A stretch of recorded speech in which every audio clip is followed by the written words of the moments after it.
नमस्कार मेरे प्यारे श्रोताओं, आज मैं आपके लिए एक अनोखी कहानी लेकर आई हूँ जो आपके दिल को छू जाएगी। तो बिना देर किए चलिए कहानी शुरू करते हैं। सैकड़ों वर्षों पहले की बात है, जब परमेश नामक एक व्यापारी सोनपुर नामक नगर में निवास करता था।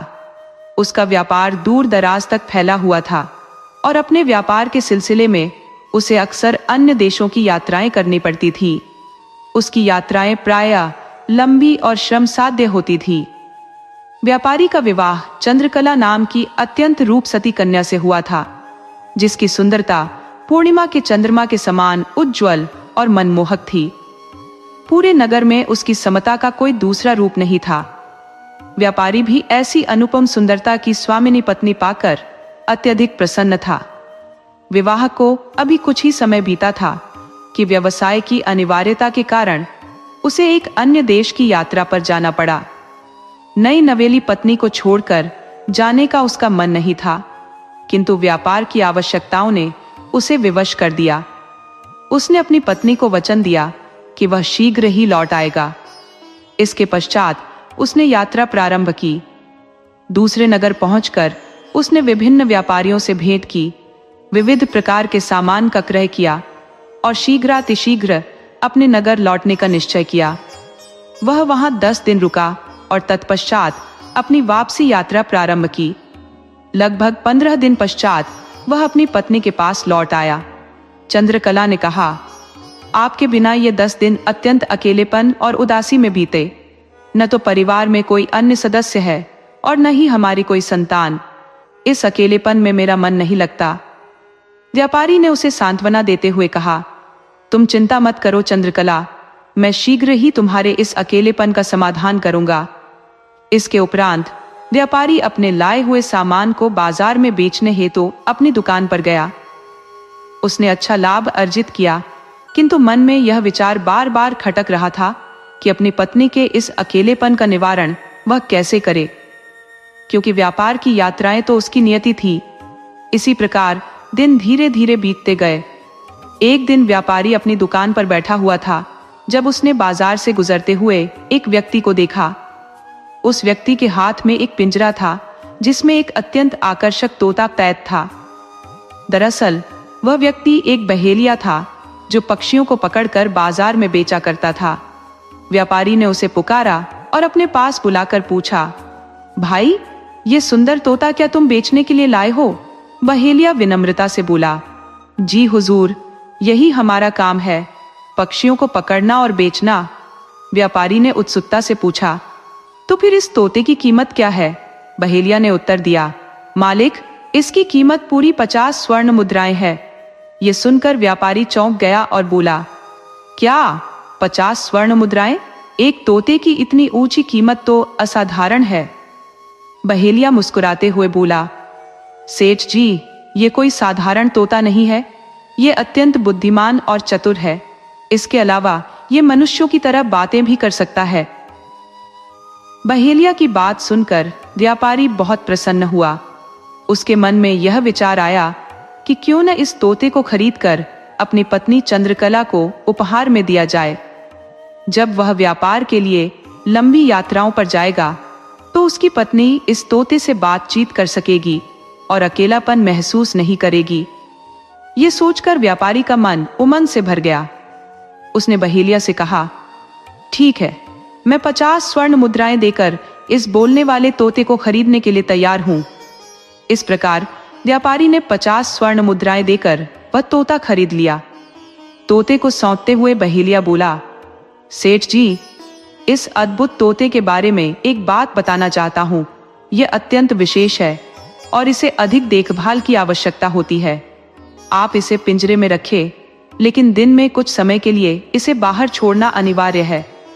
यदि यह लंबे समय तक पिंजरे में कैद रहेगा तो बेचैन हो जाएगा। व्यापारी ने चिंतित होकर पूछा, अगर मैं इसे बाहर छोड़ दूं तो यह उड़कर भाग जाएगा और फिर लौट कर नहीं आएगा। बहेलिया ने कहा, आप इसकी चिंता न करें, ये तोता ताजी हवा का आनंद लेकर आपके पास लौट आएगा। परंतु यदि इसे बाहर नहीं छोड़ा गया तो यह बेचैनी में बीमार पड़ सकता है और अंततः मर भी सकता है। व्यापारी ने गंभीरता से बहेलिया की बात सुनी और कहा, ठीक है, मैं तुम्हारी इस सलाह का पूरा ध्यान रखूंगा। शाम के समय व्यापारी अपनी दुकान बंद कर जब घर लौटा तो उसने वह तोता अपनी पत्नी को सौंपते हुए कहा, देखो चंद्रकला, मैं तुम्हारे लिए एक अनमोल उपहार लाया हूं। चंद्रकला ने कहा, भला मैं इस तोते का क्या करूंगी? व्यापारी मुस्कुराते हुए बोला, यह कोई साधारण तोता नहीं है, यह मनुष्यों की भाषा बोलने वाला अत्यंत चतुर और बुद्धिमान तोता है। जब मैं व्यापार के सिलसिले में लंबी यात्राओं पर जाऊंगा तब तुम इस तोते से बातें करके अपना मन बहला सकोगी, तुम्हें अकेलापन महसूस नहीं होगा। ये सुनकर चंद्रकला प्रसन्नता से बोली, अगर ऐसा है तो वाकई यह तोता अद्वितीय है, आपका यह उपहार मुझे अत्यंत प्रिय है। व्यापारी ने कहा, बस एक बात का ख्याल रखना, हर दिन इस तोते को कुछ समय के लिए पिंजरे से बाहर निकालना आवश्यक है ताकि यह ताजी हवा का आनंद ले सके। कुछ देर बाद यह स्वयं ही पिंजरे में लौट आएगा। यदि ऐसा न किया गया तो यह बेचैनी में पड़कर बीमार हो सकता है और संभवतः मृत्यु को प्राप्त हो सकता है। इस प्रकार व्यापारी ने सारी आवश्यक बातें चंद्रकला को समझा दी। इसके बाद जब भी व्यापारी अपने व्यापारिक कार्यों के लिए यात्रा पर जाता, चंद्रकला तोते से बातें करती और अपना मन बहलाती। हर दिन वह तोते को थोड़ी देर के लिए पिंजरे से बाहर छोड़ती और तोता इधर उधर उड़ने के बाद स्वयं पिंजरे में लौट आता। इस प्रकार चंद्रकला को अब अकेलेपन का कोई एहसास नहीं होता था। कुछ समय इसी प्रकार बीत गया। फिर एक बार ऐसा हुआ कि व्यापारी को अपने व्यापार के सिलसिले में विदेश यात्रा पर जाना पड़ा।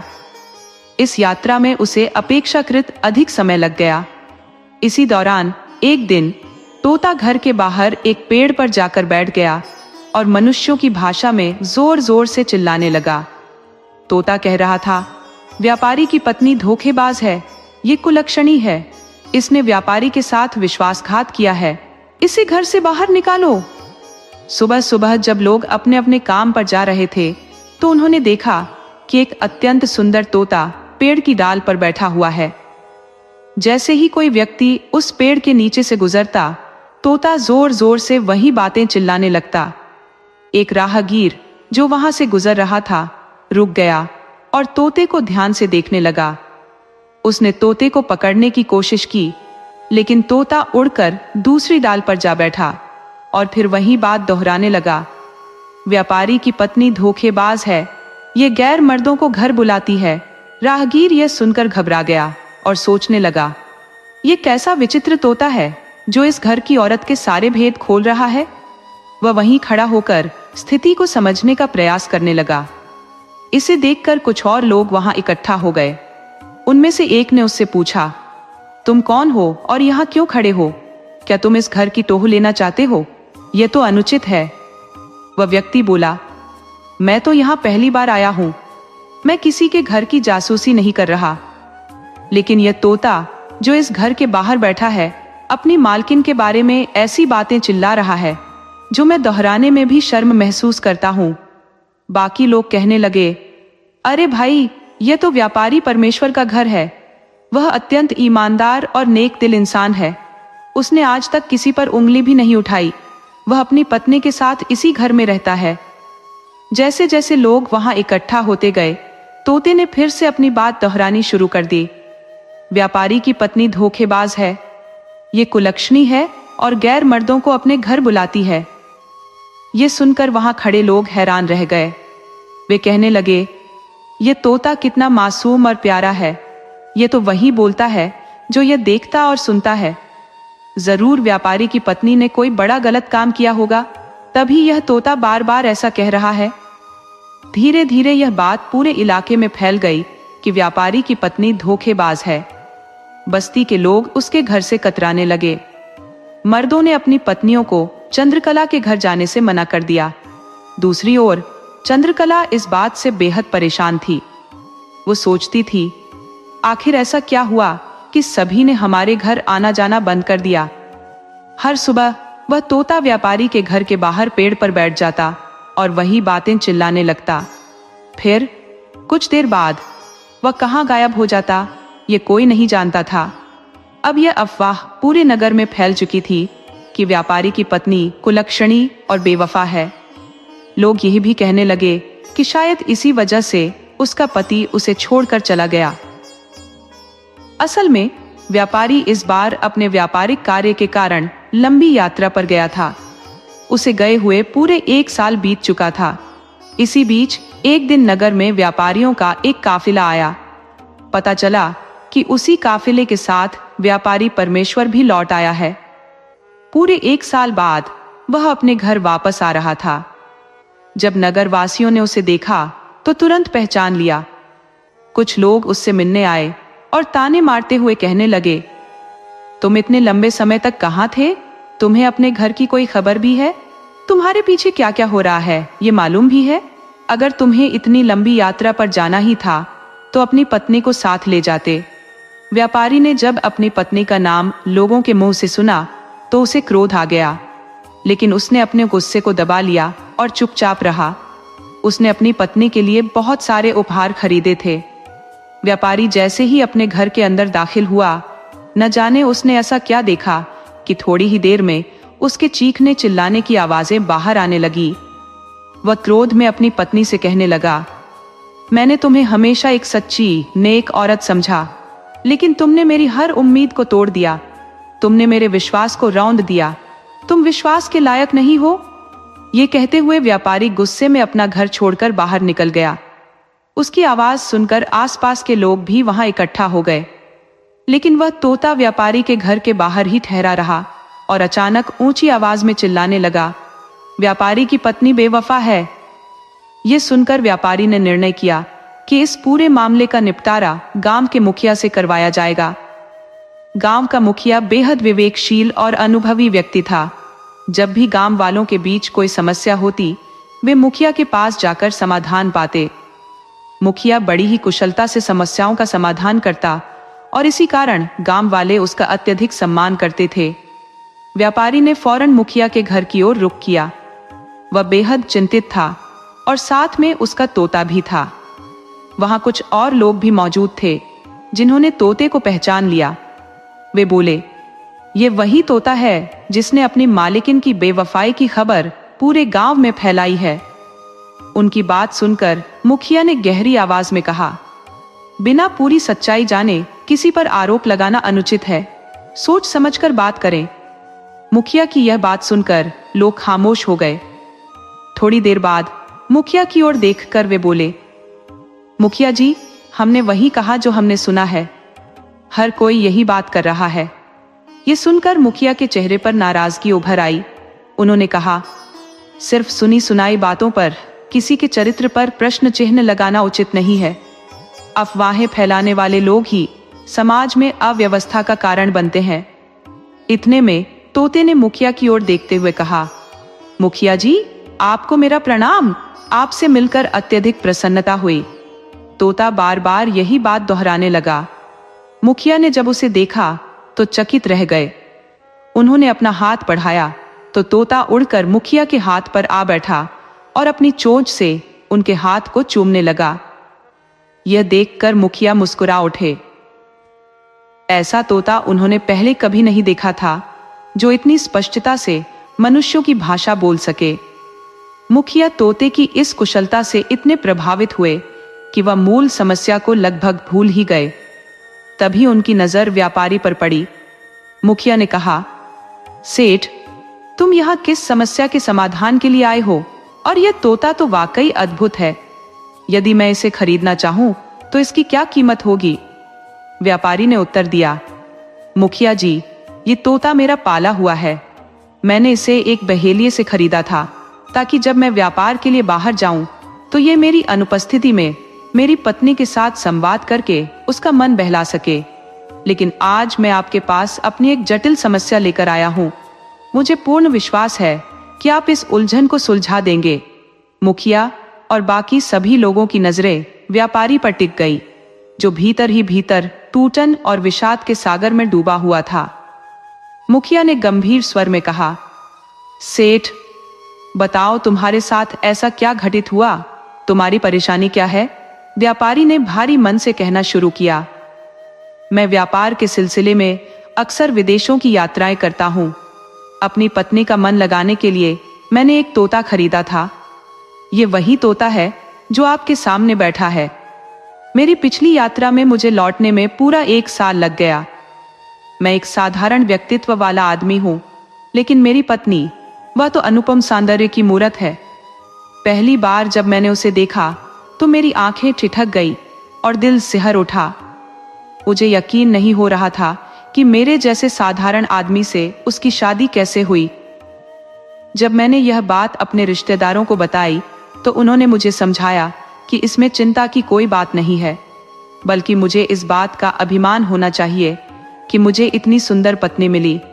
उन्होंने कहा, तुम्हारी काबिलियत, तुम्हारा व्यापार और तुम्हारा घर, यही सब गुण है जिनके कारण लड़की वालों ने तुम्हें चुना। हालांकि उनके तर्कों ने मुझे थोड़ी सांत्वना दी, लेकिन मेरे दिल में एक अनकहा भय घर कर गया। बार बार जब भी मैं अपने आप को आईने में देखता तो यही सोचता कि मेरे जैसे साधारण व्यक्ति को इतनी सुंदर पत्नी कैसे मिल सकती है। मुझे यह डर सताने लगा कि शायद इस लड़की का पहले किसी और के साथ प्रेम संबंध रहा होगा और उसके घर वालों ने दबाव डालकर उसकी शादी मुझसे करवा दी। इन विचारों ने मेरे मन को अशांत कर दिया। उसकी बेजोड़ सुंदरता, जो कभी मेरे लिए आकाश का चांद थी, अब फीकी और बेनूर लगने लगी, जैसे चांद पर कोई दाग दिख जाए। इसी द्वंद्व के कारण मैं अपनी पत्नी के साथ कठोरता से पेश आने लगा। गुस्से में मैंने एक अंगूठी उसके हाथ में पहनाई और स्पष्ट शब्दों में कहा, अगर तुम चाहती हो कि इस घर में तुम्हारा जीवन सुखद और सम्मानजनक बने तो मेरे नियमों का पालन करना होगा। मेरी हर बात माननी होगी, वरना मैं क्रोध में बहुत ही कठोर हूं। मुझे हमेशा यह आभास होता था कि शायद उसकी जीवन में पहले किसी और के प्रति कोई जुड़ाव रहा हो, लेकिन यह महज मेरे मन की एक भ्रांति थी, क्योंकि समय बीतने के साथ उसकी हर बात और व्यवहार में ऐसी कोई बात नजर नहीं आई जिसने मेरे संशय को पुष्ट किया हो। धीरे धीरे मेरी पत्नी के प्रति मेरा रवैया कोमल और साम्य हो गया। वह तोता, जिसे मैंने पहले ही खरीद रखा था, मेरी पत्नी को प्रसन्न रखने के उद्देश्य से लाया गया था। फिर एक दिन व्यापार के सिलसिले में मुझे दूरस्थ देश जाना पड़ा। मेरे व्यापारी मित्र ने वहां मुझे बुलावा भेजा था। ऐसे लंबे सफर पर अपनी पत्नी को साथ ले जाना असंभव था, क्योंकि वह अत्यंत सुंदर और सदा सजी संवरी रहती थी। जब से वह मेरे घर आई थी, पड़ोस के लोग दीवारों से झांक झांक कर उसे देखने की कोशिश करते। यह सब मुझे क्रोध से भर देता। कई बार मैंने लोगों से वाद विवाद तक कर लिया, फिर भी मेरी पत्नी बेहद ईमानदार थी। मैंने उसे कभी घर की दहलीज पार करते या किसी अवांछनीय स्थिति में नहीं देखा। मेरा विश्वास उस पर गहराने लगा। जब मैं अपनी व्यापारी यात्रा पर निकला तो इस तोते को मैंने घर पर ही छोड़ दिया। जाते समय उसे समझा दिया, तुम्हारा काम यह सुनिश्चित करना है कि मेरे घर और मेरी पत्नी की सुरक्षा बनी रहे।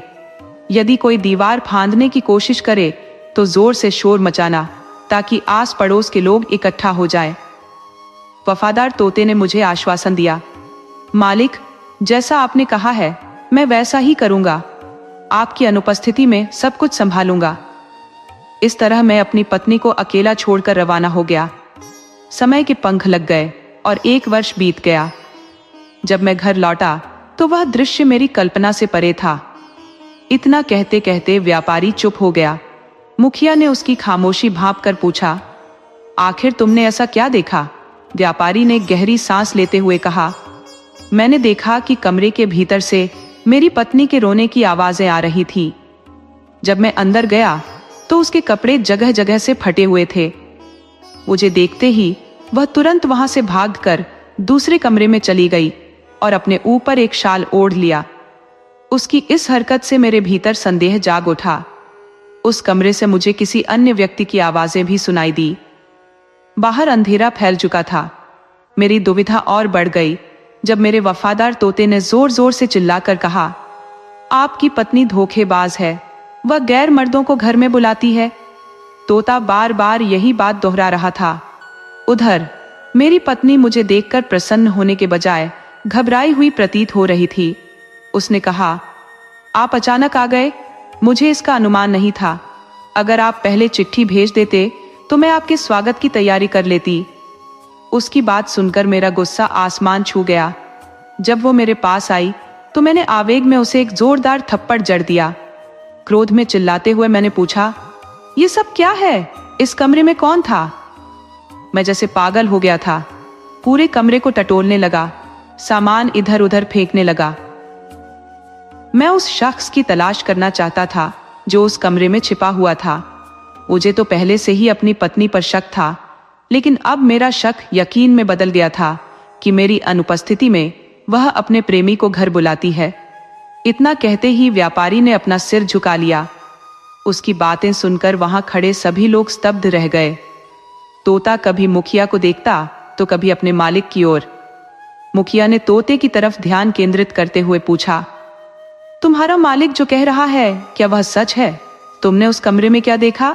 कहीं तुम झूठ तो नहीं बोल रहे? तभी वह तोता इंसानों की भाषा में बोल पड़ा, मुखिया जी, मैं अपने मालिक का अत्यंत वफादार हूं। मैं उनकी खातिर अपनी जान तक दे सकता हूं, पर उनके साथ गद्दारी करने की कल्पना भी नहीं कर सकता। तोते की यह बातें सुनकर मुखिया हतप्रभ रह गए। ये विचार उनके मन में कौन था कि आखिर एक पक्षी इस तरह की स्पष्ट बातें कैसे कर सकता है? सामान्यतः तोता वही बोलता है जो उसे सिखाया जाता है, लेकिन ये तोता तो बेहद चतुर प्रतीत होता था। वह स्वतः ही ऐसी बातें करता जा रहा था। व्यापारी का यह तोता साधारण तोता नहीं था।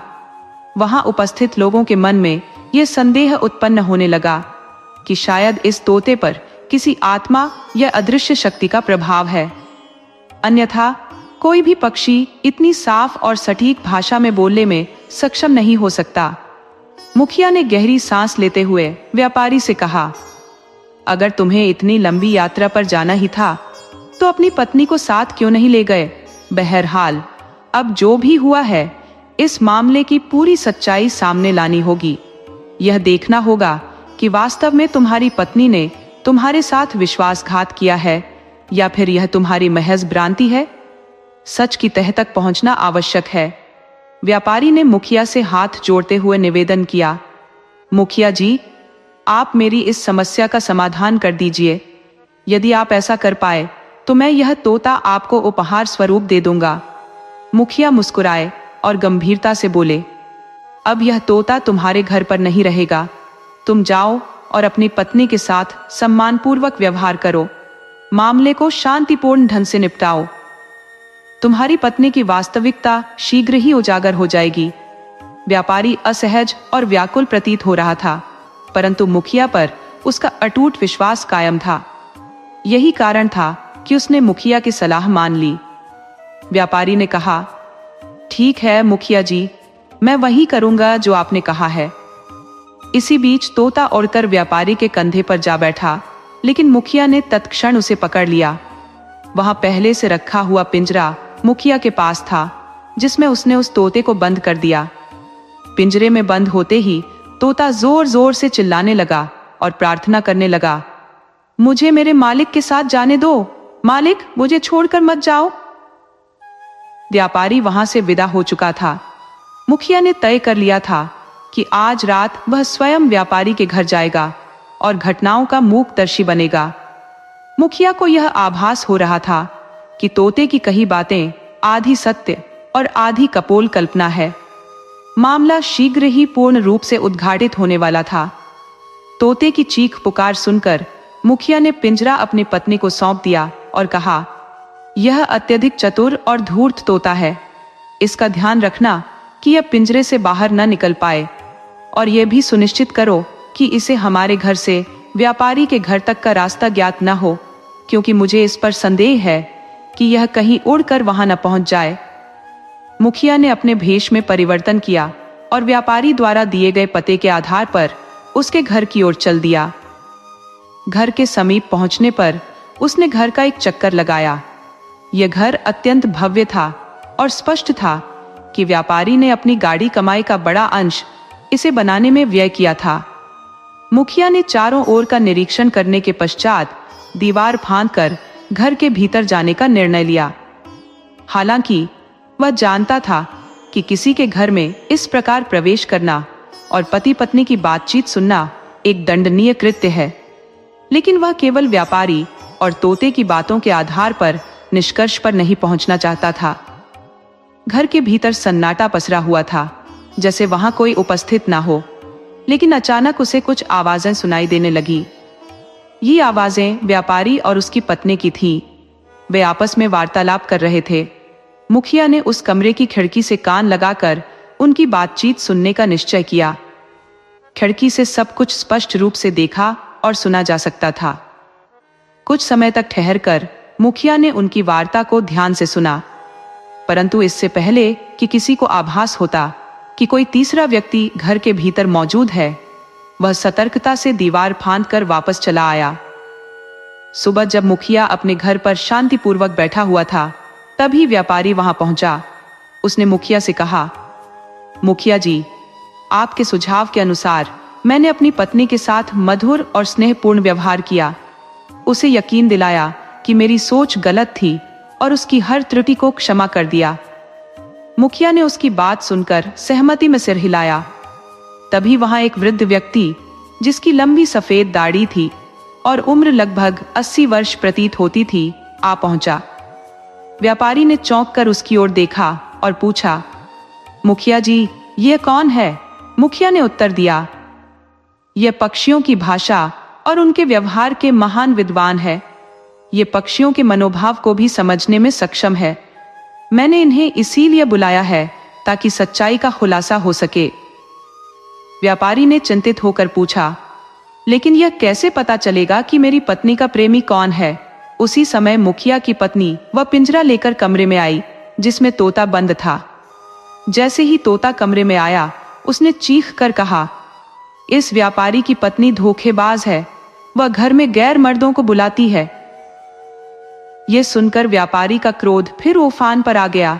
उसने कहा, मुखिया जी, मेरा मन करता है कि मैं अपनी पत्नी को खत्म कर दूं। ये कहते हुए वह जोर जोर से रोने लगा। मुखिया ने उसे समझा बुझाकर शांत किया, लेकिन मुखिया के मस्तिष्क में व्यापारी और उसकी पत्नी की रात की बातें गूंजने लगी। रात को उसकी पत्नी घबराई हुई थी और अपने पति से कह रही थी, मैंने तुम्हारे साथ कोई छल कपट नहीं किया, कृपया मुझे कोई सजा मत देना। उस समय व्यापारी ने उसकी बात को सहानुभूति से सुना था। मुखिया ने अपने घर लौटकर व्यापारी की पत्नी के आचरण और स्वभाव का अनुमान लगा लिया था। वह चिंतित था कि कहीं व्यापारी क्रोध में पागल ना हो जाए। दूसरी ओर वह वृद्ध व्यक्ति बहुत देर से तोते से संवाद कर रहा था। तोता जो कुछ भी कह रहा था, वह वृद्ध ध्यानपूर्वक सुन रहा था। इसके बाद उसने मुखिया को एकांत में बुलाकर तोते के बारे में चर्चा की। मुखिया ने कहा, आप इस तोते को कुछ दिनों के लिए अपने साथ ले जाइए, इसके बाद ही मुझे इसके विषय में विस्तार से बताइए। वृद्ध ने सहमति में सिर हिलाया और तोते को अपने साथ ले गया। मुखिया ने अपनी पत्नी को निर्देश दिया, तुम जाकर व्यापारी की पत्नी को यहां बुलाकर लाओ। थोड़ी देर बाद मुखिया की पत्नी लौटी और बोली, व्यापारी की पत्नी ने आने से इनकार कर दिया है। उसने कहा है कि वह अपने पति की आज्ञा के बिना घर से बाहर नहीं निकल सकती। यदि मुखिया जी को कोई बात करनी है तो वे स्वयं आकर बात करें। ये सुनकर मुखिया ने दोबारा अपना भेष बदला और साधु के रूप में व्यापारी के घर पहुंच गया। उसने दरवाजा खटखटाया, लेकिन व्यापारी की पत्नी ने दरवाजा नहीं खोला। जब मुखिया ने दूसरी बार दरवाजा खटखटाया तो अंदर से आवाज आई, कौन है? मेरे पति घर पर नहीं है, इसलिए यहां से चले जाओ। मुखिया ने मन में सोचा, यह स्त्री बेहद ईमानदार और सच्ची प्रतीत होती है। उसने अपनी असलियत प्रकट की। तब जाकर व्यापारी की पत्नी ने दरवाजा खोला। मुखिया ने कहा, देखो बहन, मुझे सब कुछ सच सच बता दो, तभी मैं तुम्हारे और तुम्हारे पति के बीच कोई समाधान निकाल सकूंगा।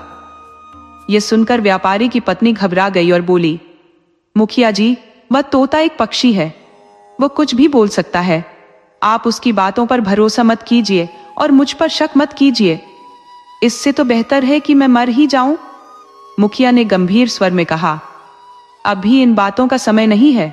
मुझे सच बताओ, क्या तुम्हारा विवाह से पहले किसी अन्य व्यक्ति के साथ कोई संबंध था या तुम्हारे पति के यात्रा पर जाने के बाद तुमने अपने किसी प्रेमी को घर बुलाया था, क्योंकि वह तोता जो देखता है वही कहता है, वह झूठ नहीं बोल सकता। ये सुनकर वह महिला घबराई हुई रोने लगी और बोली, भगवान के लिए मुझ पर शक मत कीजिए और मुझ पर ऐसा घिनौना आरोप मत लगाइए। पहले ही मेरे पति मुझसे बहुत नाराज है। मुखिया ने कहा, तुम्हारा पति मेरे पास भी आया था। वह तो तुम्हें जान से मार देना चाहता था, लेकिन मेरे समझाने पर शांत है। इसीलिए तुम्हें सच बताना होगा। यहाँ कोई झूठ या चालाकी नहीं चलेगी। फिर भी व्यापारी की पत्नी कुछ कहने की बजाय केवल आंसुओं में डूबी रही। आखिरकार मुखिया को वहां से लौटना पड़ा। वह मन ही मन सोचने लगा, यह स्त्री या तो मासूम है या बेहद चतुर। यह भी हो सकता है कि इसका विवाह जबरदस्ती व्यापारी से हुआ हो और इतने दिनों तक अपने पति से दूर रहने के कारण इसने अपने प्रेमी को बुलाया हो। घर लौटकर मुखिया ने अपनी पत्नी से ये सारी बातें साझा की। उसकी पत्नी ने भी कई प्रकार की सलाह दी, लेकिन सच्चाई क्या थी यह अभी तक कोई नहीं जान पाया। अब व्यापारी हर रोज मुखिया के घर का चक्कर लगाने लगा। वह बेचैन होकर कहता, मुखिया जी, किसी भी तरह से मुझे इस औरत से निजात दिलाइए। अब मैं और सहन नहीं कर सकता।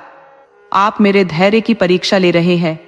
मैं इस धोखेबाज औरत के साथ एक पल भी नहीं रह सकता, क्योंकि उसकी कुटिलता का प्रमाण एक पक्षी है। इस तरह एक सप्ताह और बीत गया। तब मुखिया ने एक वृद्ध व्यक्ति को बुलवाया, जो पक्षियों का बड़ा ज्ञाता और विद्वान माना जाता था। जब वह बुजुर्ग उस तोते को लेकर आए, तो मुखिया ने व्यापारी और उसकी पत्नी को भी वहां बुला लिया। उस समय तक तोते के पिंजरे पर कपड़ा ढका हुआ था। इस विचित्र प्रकरण को देखने के लिए वहां काफी लोग इकट्ठा हो गए थे। जैसे ही पिंजरे से कपड़ा हटाया गया, तोता व्यापारी की पत्नी को देखकर चिल्लाया, यह व्यापारी की पत्नी नहीं, मेरी पत्नी है। मेरी इसके साथ शादी हो चुकी है। तू मेरी पत्नी को मेरे हवाले कर दे, वरना मैं तुझे जान से मार दूंगा। आखिर तू होता कौन है मेरी पत्नी के पास खड़ा होने वाला? तोते के मुंह से इस तरह की बातें सुनकर वहां खड़े लोग भौंचक के रह गए। व्यापारी का क्रोध उबाल खा रहा था। उसने चिल्लाकर कहा, यह क्या बेहुदा बात है? तुम एक पक्षी हो और मेरी पत्नी एक इंसान। उसकी शादी तुम्हारे साथ भला कैसे हो सकती है? तोता निर्भीक स्वर में बोला, तुम चुप रहो।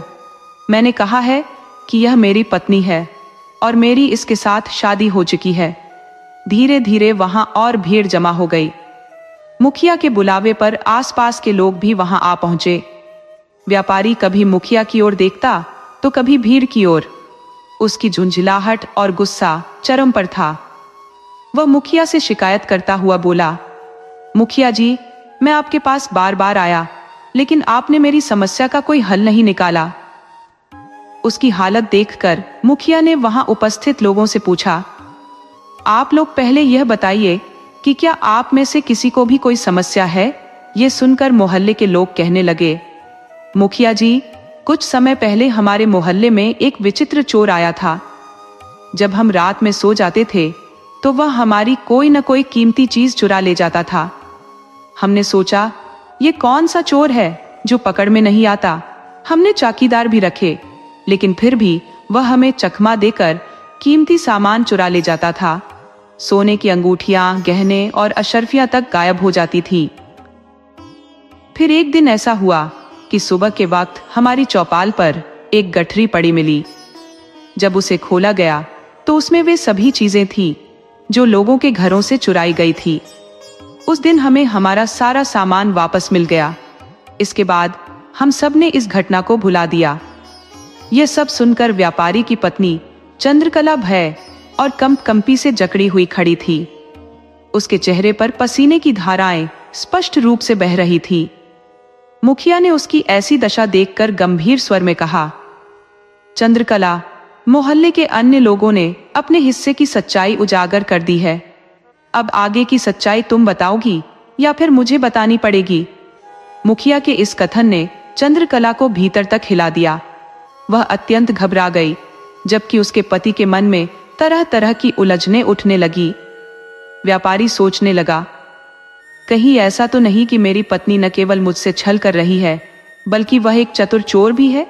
मुखिया ने हाथ उठाकर उसे चुप रहने का संकेत दिया और दृढ़ता से बोले, आगे की बात तुम्हारी पत्नी स्वयं कहेगी।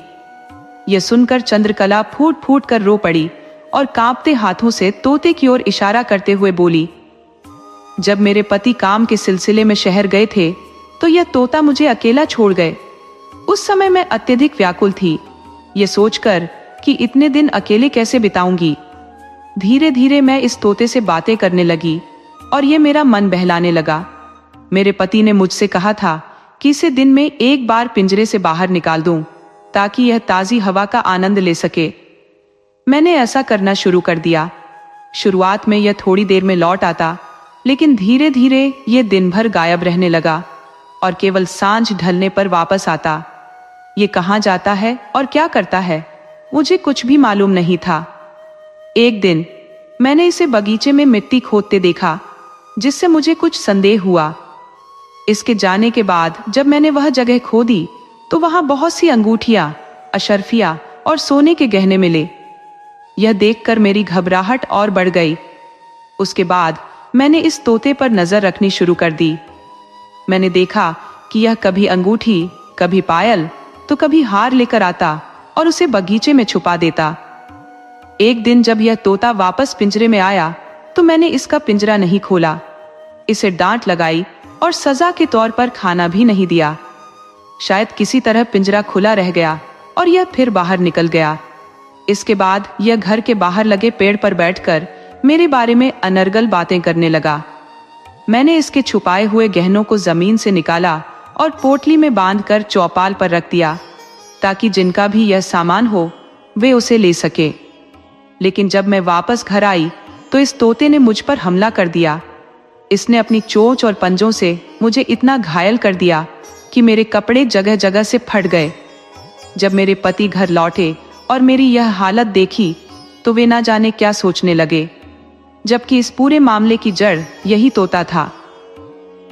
इतने में वह वृद्ध व्यक्ति, जो पक्षियों का गहन ज्ञाता और अनुभवी विद्वान था, गंभीर स्वर में बोल उठा, यह तोता असाधारण रूप से चालाक और मक्कार बुद्धि का स्वामी है।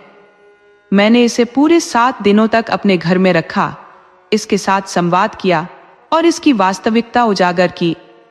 इस व्यापारी के पास आने से पहले यह तोता चोरों के एक कुख्यात गिरोह के साथ रहता था। चोरों ने इसे बचपन से ही पाला और इतनी सटीकता से प्रशिक्षित किया कि यह उनके हर संकेत पर काम करता था। वे इसे बोलने का हुनर भी सिखा चुके थे। चोरों का गिरोह बड़ी चतुराई से इस तोते को किसी धनाढ्य मोहल्ले के निवासी को बेच देता था। जो बहेलिया इस तोते को व्यापारी को बेचने आया था, वह वास्तव में उसी गिरोह का सदस्य था। उसने व्यापारी को समझाया कि तोते को रोजाना कुछ समय के लिए पिंजरे से बाहर छोड़ना जरूरी है ताकि यह ताजी हवा में उड़ सके और बीमार न पड़े।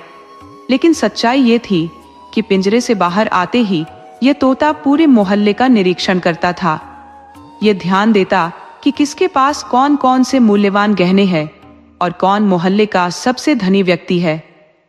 फिर यह जानकारी अपने चोर साथियों तक पहुंचा आता था और शाम तक लौटकर पिंजरे में आ बैठता था। रात होते ही इस तोते द्वारा दी गई सूचनाओं के आधार पर चोर बड़ी आसानी से घरों में सेंध लगाते थे। जो मूल्यवान चीजें वे तुरंत साथ नहीं ले जा पाते, वे इस तोते के हवाले कर देते और यह उन्हें व्यापारी के बगीचे में जाकर छुपा देता। व्यापारी की पत्नी चंद्रकला ने यह सब अपनी आंखों से देखा था। इस प्रकार यह तोता अपने चोर साथियों के साथ मिलकर चोरी की साजिश को अंजाम देता था। वृद्ध ने गंभीरता से कहा, मेरा मानना है कि इस तोते का जीवित रहना अत्यंत घातक हो सकता है। इसे तुरंत समाप्त कर देना चाहिए, अन्यथा यह अपने गिरोह के साथ मिलकर और भी घरों में चोरी करवाता रहेगा और चंद्रकला जैसी ईमानदार महिलाओं का जीवन दूभर कर देगा। ये सुनते ही व्यापारी ने तत्क्षण कदम बढ़ाया और झपट कर तोते को अपने हाथों में पकड़ लिया। क्रोध में उसने उसकी गर्दन मरोड़ दी। तोता छटपटाता हुआ वहीं प्राण त्याग गया। इसके बाद व्यापारी ने अपनी पत्नी चंद्रकला से क्षमा मांगी और उसे साथ लेकर अपने घर लौट गया।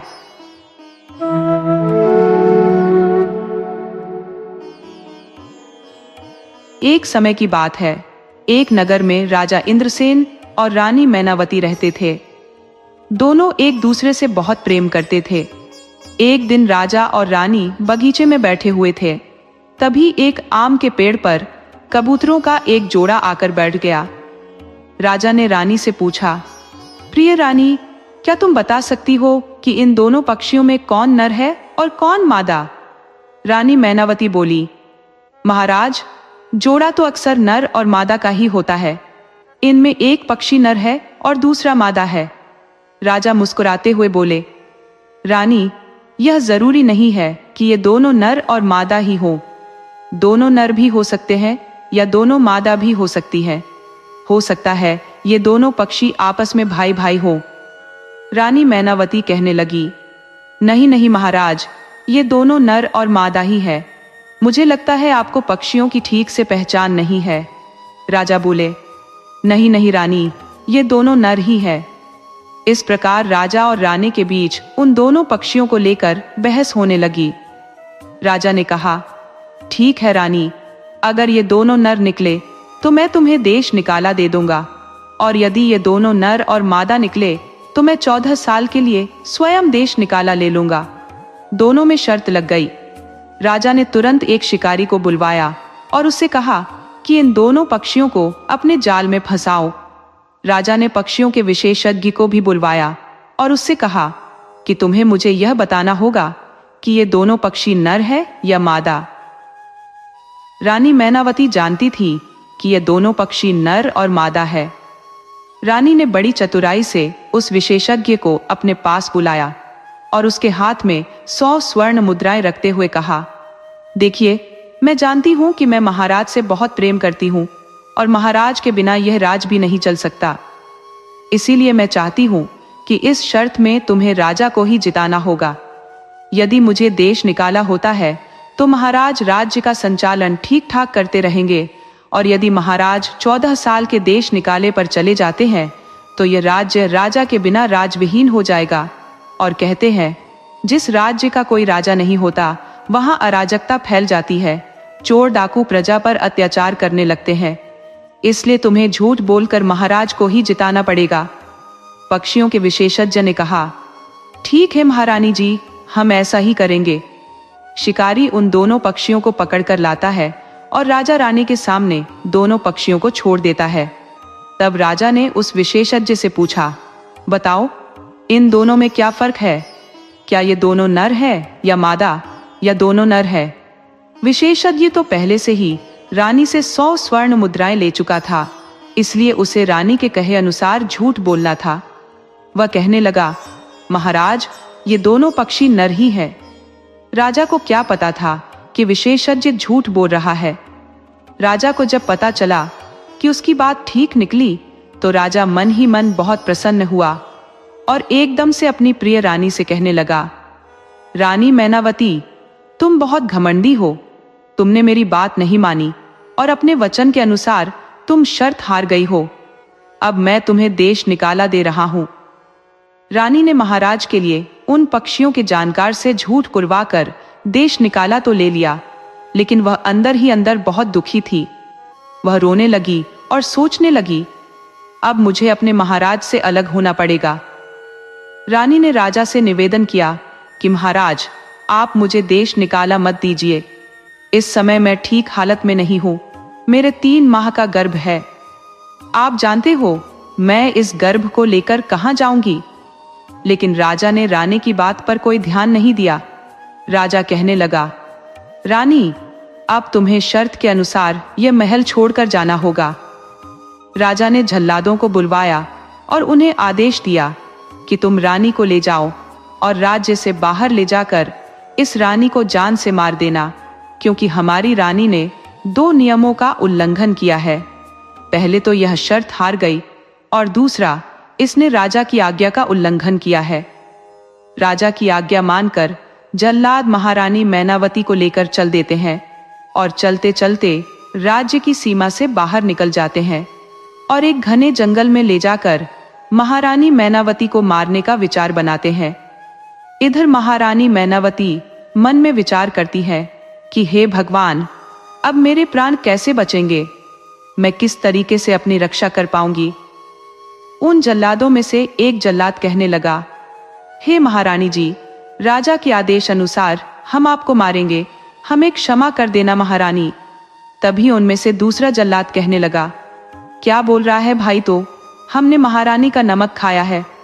इतने दिनों तक महारानी ने हमें पुत्र की तरह रखा, क्या हम ऐसी महारानी को मार सकते हैं?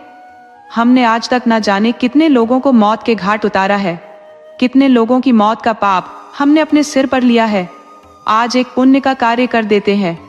तीसरा जल्लाद उनकी हाँ में हाँ मिलाकर कहता है, बात तो भाई तुम्हारी ठीक है, महारानी को मारकर हम बहुत बड़ा पाप करेंगे। क्यों ना हम महारानी को मारने की बजाय इसी वन में जीवित छोड़ देते हैं और किसी तरह से राजा को समझा देंगे कि हमने महारानी मैनावती को मार दिया है। इस प्रकार से तीनों जल्लादों ने आपस में सलाह की और महारानी मैनावती को पूरी बात बताई। जल्लादों ने कहा, राजा ने हमें आपको मारने का आदेश दिया है महारानी, लेकिन हम आपको मारेंगे नहीं। आप अपने वस्त्र उतारकर हमें दे दो, हम उन वस्त्रों को किसी जीव के रक्त में भिगोकर राजा को दिखा देंगे। जैसे ही जल्लादों ने महारानी से यह बात कही तो महारानी ने तुरंत ही एक वृक्ष की आड़ में जाकर अपने वस्त्रों को उतार दिया। महारानी के कपड़े जल्लाद वहां से लेकर चले गए और कुछ दूर आगे जाकर उन्होंने विचार किया, इन कपड़ों को किसी जीव के खून में रंगना है। वे वहां से कुछ दूर चलने पर उन्हें एक हिरण मिल जाता है। जल्लादों ने उस हिरण का शिकार किया और उसके रक्त में महारानी के कपड़े रंगने के बाद वे राजा को लाकर दिखा देते हैं और बता देते हैं कि महाराज, हमने रानी को मार दिया है।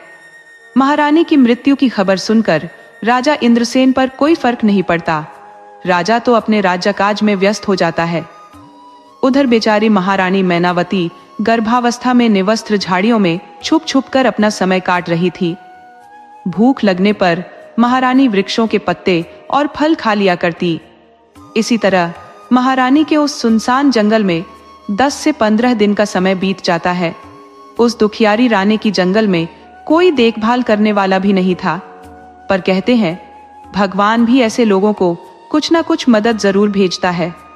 एक दिन की बात है, राजा भोज शिकार खेलने के लिए वन में आते हैं और शिकार खेलते खेलते राजा भोज उसी वन की ओर चले जाते हैं जिस वन में रानी मैनावती रहती थी।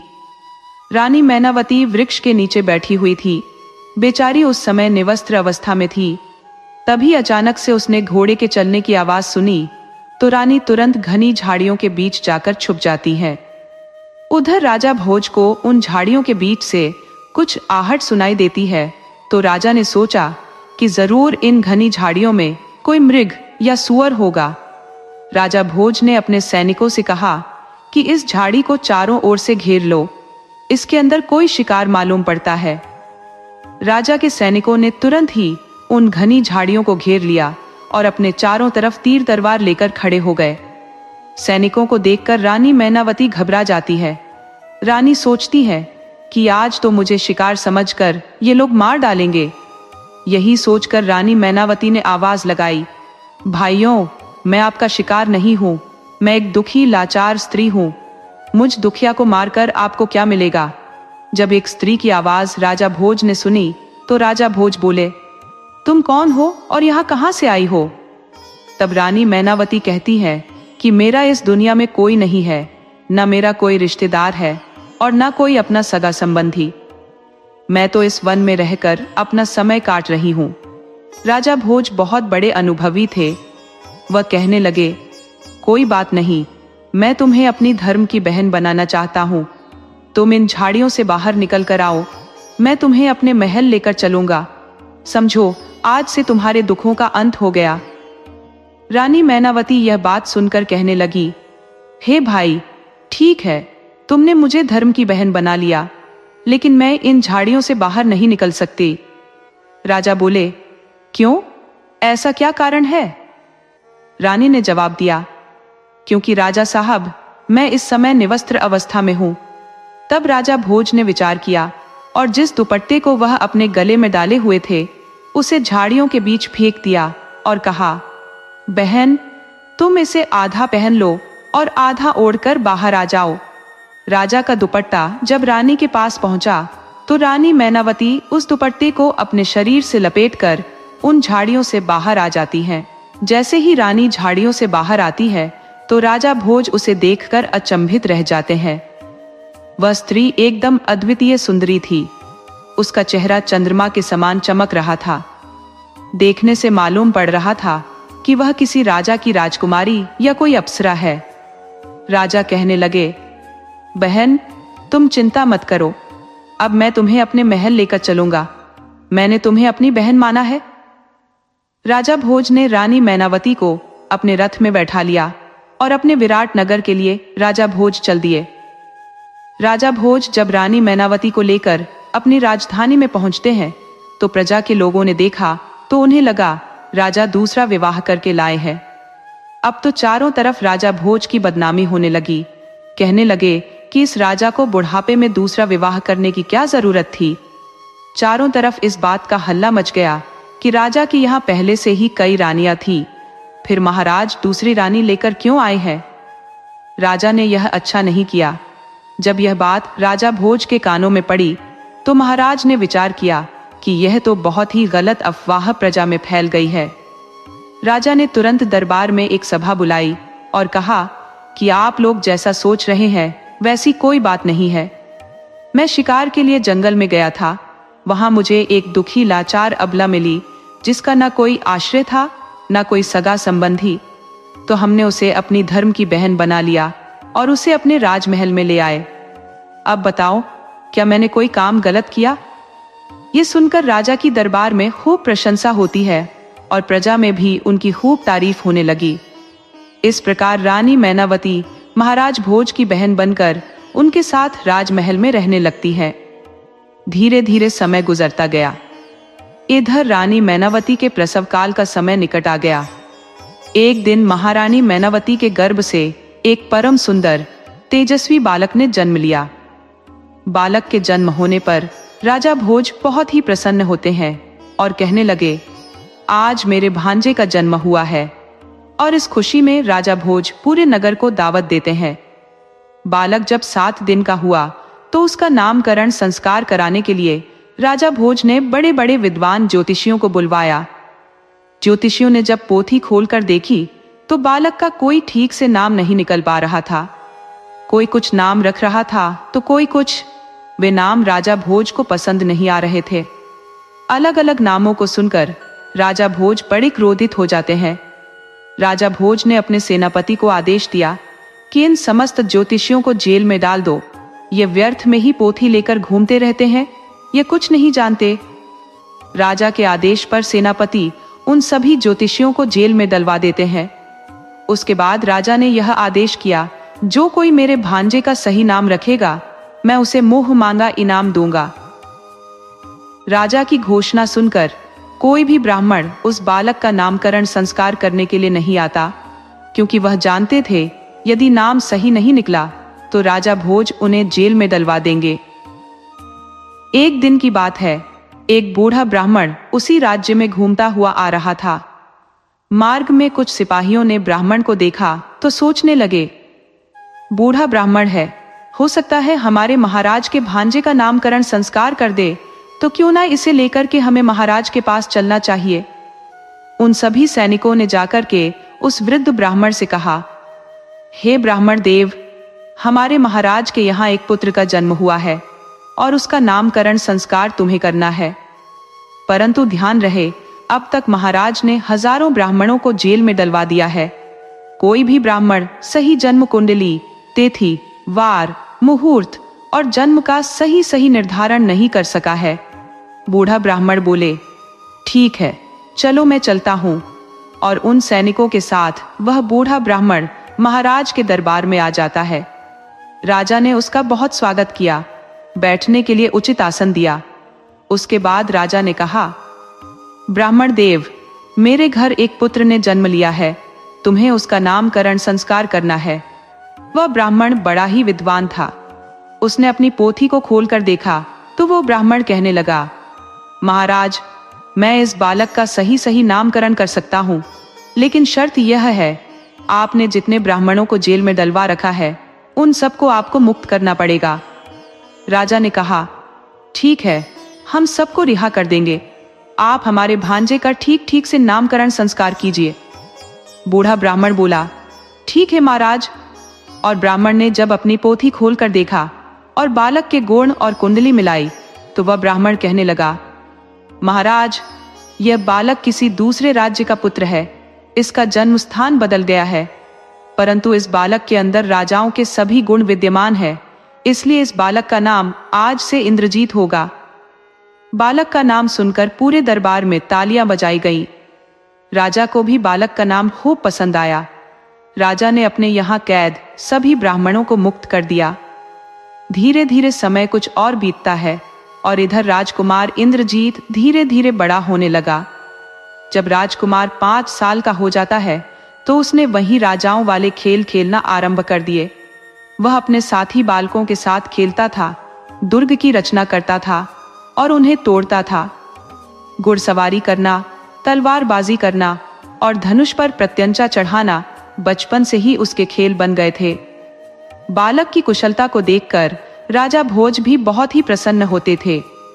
वह कहते थे कि हमारा भांजा बहुत ही प्रतापी होगा।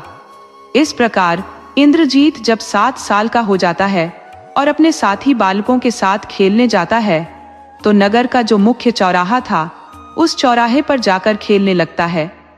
उस चौराहे पर कुछ पनिहारें पानी भरने जाया करती थी। उधर इंद्रजीत भी बड़ा नटखट स्वभाव का था। वह अक्सर खेल ही खेल में उन पनिहारों के मटके में तीर मारकर छेद कर देता था, जिसके कारण उन पनिहारों के मटके से सारा पानी घर तक पहुंचते पहुंचते निकल जाता था। राजा का भांजा था, इसलिए कोई भी पनिहार उससे कुछ नहीं कह पाती थी। अब तो इंद्रजीत का मटके फोड़ने का यह प्रिय खेल बन गया। जो भी कुएं पर पानी भरने के लिए आता था, राजकुमार इंद्रजीत तीर मारकर सबके मटकों में छेद कर देता था। अब तो पूरे नगर में हाहाकार मच गया, क्योंकि किसी के घर एक बूंद पानी नहीं पहुंचता था। दुखी जनता ने महाराज भोज से शिकायत की, हे महाराज, आपके भांजे ने नगर में बड़ा उत्पात मचा रखा है। उसके कारण हम में से किसी के घर एक बूंद पानी भी नहीं पहुंच पाता है।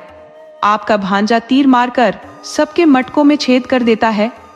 ये बात सुनकर राजा भोज कहने लगे, कोई बात नहीं प्रजावासियों, मेरा इकलौता भांजा है, मैं उसे डांट फटकार तो नहीं सकता, पर हाँ, मैं तुम्हें पीतल के नए बर्तन दिलवा सकता हूँ। जाओ। राजा ने आदेश कर दिया कि एक एक पीतल का मटका यानी टोकनी सबके घर पहुंचा दी जाए और कहा कि इन पीतल की टोकनियों में पानी भर भर के ले जाया करो।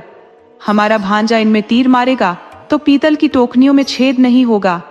अब तो नगरवासी राजा के यहाँ से एक एक पीतल का कलसा और ले आए और कुएं से पानी भरकर ले जाने लगे। उधर राजकुमार इंद्रजीत एक लोहार के पास जाता है और लोहार से कहता है कि मुझे ऐसे तीर बनाकर दो जो पीतल के बर्तनों में भी छेद कर दे। ये बात सुनकर लोहार बोला, ठीक है बेटा, मैं तुम्हें ऐसे तीर बना दूंगा, लेकिन इसके बदले में मैं तुमसे 100 स्वर्ण मुद्राएं लूंगा। इंद्रजीत 100 स्वर्ण मुद्राएं लेकर लोहार से उन तीरों को बनवा कर ले आता है और अगले दिन फिर से उसी चौराहे पर जाकर खेलने लगता है जहां से पनिहारें पानी भर के ले जाती थी। उसका तो यही काम था, पनिहारों के मटकों को फोड़ना। इंद्रजीत ने अपना धनुष उठाया और उन पनिहारों के मटकों में मारने लगा। वह तीर बहुत ही कठोर धातु के बने हुए थे। तीर उन पीतल के बर्तनों को भेदता हुआ पार निकल जाता है। अब तो उन मटकों में एक की जगह 2 छेद हो जाते हैं। इस प्रकार पीतल के मटकों का सारा पानी रास्ते में ही निकल जाता था। प्रजा के लोगों ने राजा भोज से फिर इस बात की शिकायत की, महाराज, पहले तो मटकों में एक छेद होता था तो थोड़ा पानी घर तक बच जाता था, अब तो पीतल की टोकनियों में 2 छेद हो जाते हैं, सारा पानी रास्ते में निकल जाता है। हम आपके भांजे से तंग आ चुके हैं।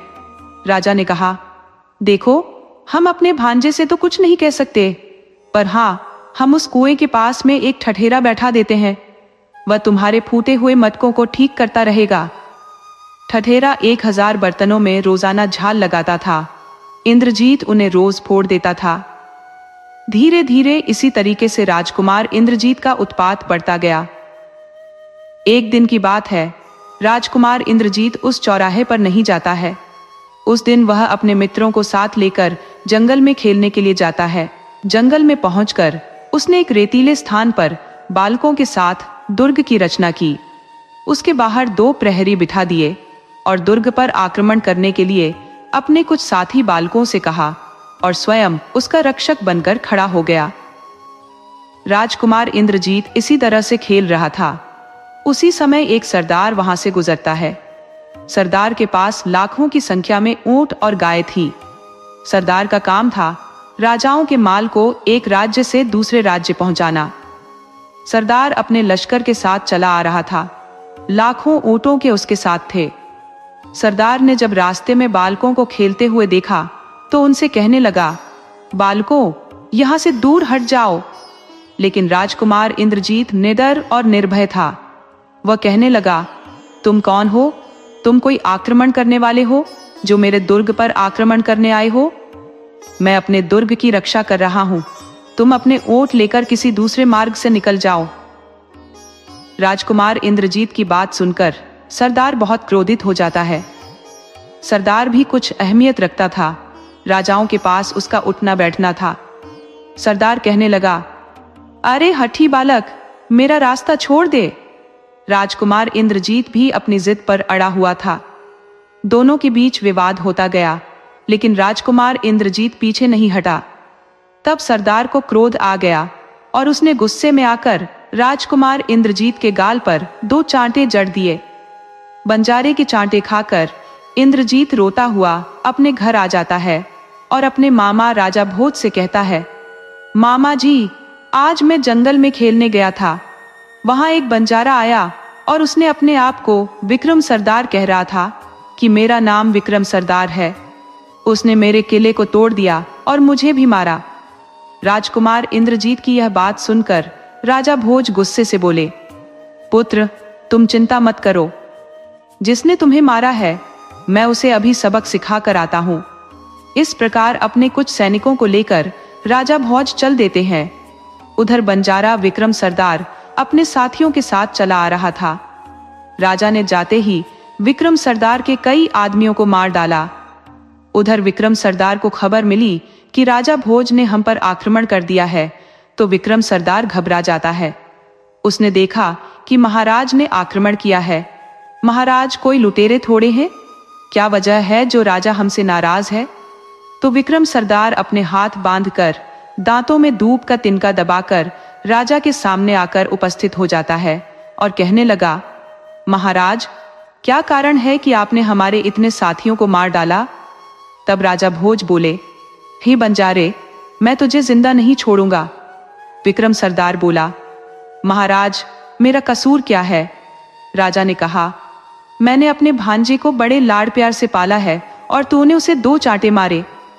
अब तो विक्रम बंजारा महाराज के चरणों में गिर जाता है कि महाराज, मुझसे गलती हो गई, मुझे क्षमा कर दो। मैं नहीं जानता था वह बालक आपका भांजा है। इस प्रकार विक्रम बंजारे ने 1 लाख स्वर्ण मुद्राएं राजा को देकर अपनी गलती की क्षमा मांगी। राजा भोज भी सरदार से 1 लाख स्वर्ण मुद्राएं लेकर प्रसन्न हो जाते हैं और उसे अपने दरबार में बुलाकर लाते हैं और अपने भांजे इंद्रजीत से सरदार का परिचय कराते हैं। इस प्रकार विक्रम बंजारा राजा भोज के यहाँ अतिथि बनकर ठहर गया था। राजा उसे अपने नगर में घुमाते हैं। राजा भोज का मित्र वह बंजारा बन जाता है। राजा के महलों में रहते हुए अब बंजारे को कई दिन बीत जाते हैं। घूमते फिरते उनकी नजर एक दिन राजकुमार की माता रानी मैनावती पर पड़ जाती है। रानी मैनावती देखने में बहुत सुंदर थी। उसे देखकर जो बंजारे की नियत खराब हो जाती है और कहने लगा, यह तो बहुत सुंदर स्त्री है, यह तो मेरी पत्नी बनने के योग्य है। सरदार ने राजा से पूछा कि महाराज, यह स्त्री कौन है? राजा भोज ने बताया कि यही हमारी बहन है और जिस बालक को तुमने मारा था वह बालक हमारी इसी बहन का पुत्र है। सरदार विक्रम बोला, तब तो हमें आपकी बहन से मिलकर माफी मांगनी चाहिए। और इसी बहाने से विक्रम सरदार रानी मैनावती के पास जाता है और उनसे अपनी गलती की क्षमा मांगता है। रानी पर उसकी नियत तो खराब हो चुकी थी। उसने क्या किया, एक नौलखा हार रानी मैनावती को भेंट किया और कहा, तुम जैसे राजा भोज की बहन हो, उसी तरह से तुम मेरी भी बहन हो, और यह हार मैं तुम्हें उपहार में देता हूँ। हार को पाकर रानी बड़ी प्रसन्न हो जाती है। उसे भी लगता है जब यह मुझे बहन मान रहा है तो मुझे भी इसका सत्कार करना चाहिए। इसलिए रानी मैनावती ने अपने महल में उसे भोजन कराया। अब बंजारे को रहते हुए काफी समय बीत जाता है तो एक दिन वह विक्रम बंजारा राजा से कहता है, हे राजन, आपकी बहन को मैं अपनी बहन मानता हूँ। हे राजन, ये बहन काफी समय से आपके पास रह रही है। यदि आपकी अनुमति हो तो मैं इस बहन को और मेरे भांजे को कुछ समय के लिए अपना नगर दिखाना चाहता हूँ। दोनों लोग मेरे यहाँ भी घूम कर देख लेंगे और दिनों की बात नहीं है, थोड़े दिन बाद मैं इन्हें यहाँ छोड़ जाऊंगा। राजा भोज ने कहा, देखिए, इस बारे में तो मैं कुछ नहीं कह सकता। यदि मेरी बहन आपके साथ जाने को तैयार हो तो मैं रोक नहीं सकता, क्योंकि अब तुम उसके भाई हो। सरदार जब रानी मैनावती से अपने यहाँ चलने को कहता है तो रानी मैनावती भी मान जाती है। सोचने लगी, जब विक्रम इतना कह रहा है तो मुझे इसके साथ चलना चाहिए। लेकिन वह सरदार विक्रम के मन में खोट को नहीं जानती थी। रानी मैनावती ने राजा भोज से कहा, भैया, मुझे यहाँ रहते हुए काफी दिन हो गए हैं। आपकी आज्ञा हो तो मैं भाई विक्रम के यहाँ कुछ दिन के लिए चली जाऊं। राजा ने भी उसे जाने की अनुमति दे दी। जब संबंध गहरा जुड़ जाता है तो आना जाना तो चलता ही रहता है। राजा भोज ने सरदार विक्रम पर विश्वास करके अपनी बहन मैनावती को उसके साथ भेज दिया और फौरन एक पालकी तैयार करवाई और पालकी में बैठकर रानी मैनावती विक्रम के साथ चल देती है। अब विक्रम सोचने लगा, अभी तो मैं इसे बहन बनाकर ले जा रहा हूं, घर जाकर मैं इसे पत्नी बना लूंगा। इस प्रकार वह बंजारा रानी मैनावती को अपने साथ ले जाता है। जब विक्रम ने अपने साथियों से कहा कि आज शाम तक हमें राजा भोज के राज्य की सीमा से बाहर निकलना है, इसलिए तेजी से चलिए। सरदार के सभी साथी अपना माल लेकर तेजी के साथ आगे बढ़ते हैं और पूरे दिन का सफर तय करके राजा भोज के राज्य से बाहर निकल जाते हैं। दूसरे राज्य में जाकर जब शाम हो जाती है तो सरदार उसी स्थान पर अपना डेरा लगा देता है। एक तंबू रानी मैनावती के लिए लगवा दिया जाता है तो दूसरा तंबू राजकुमार इंद्रजीत के लिए।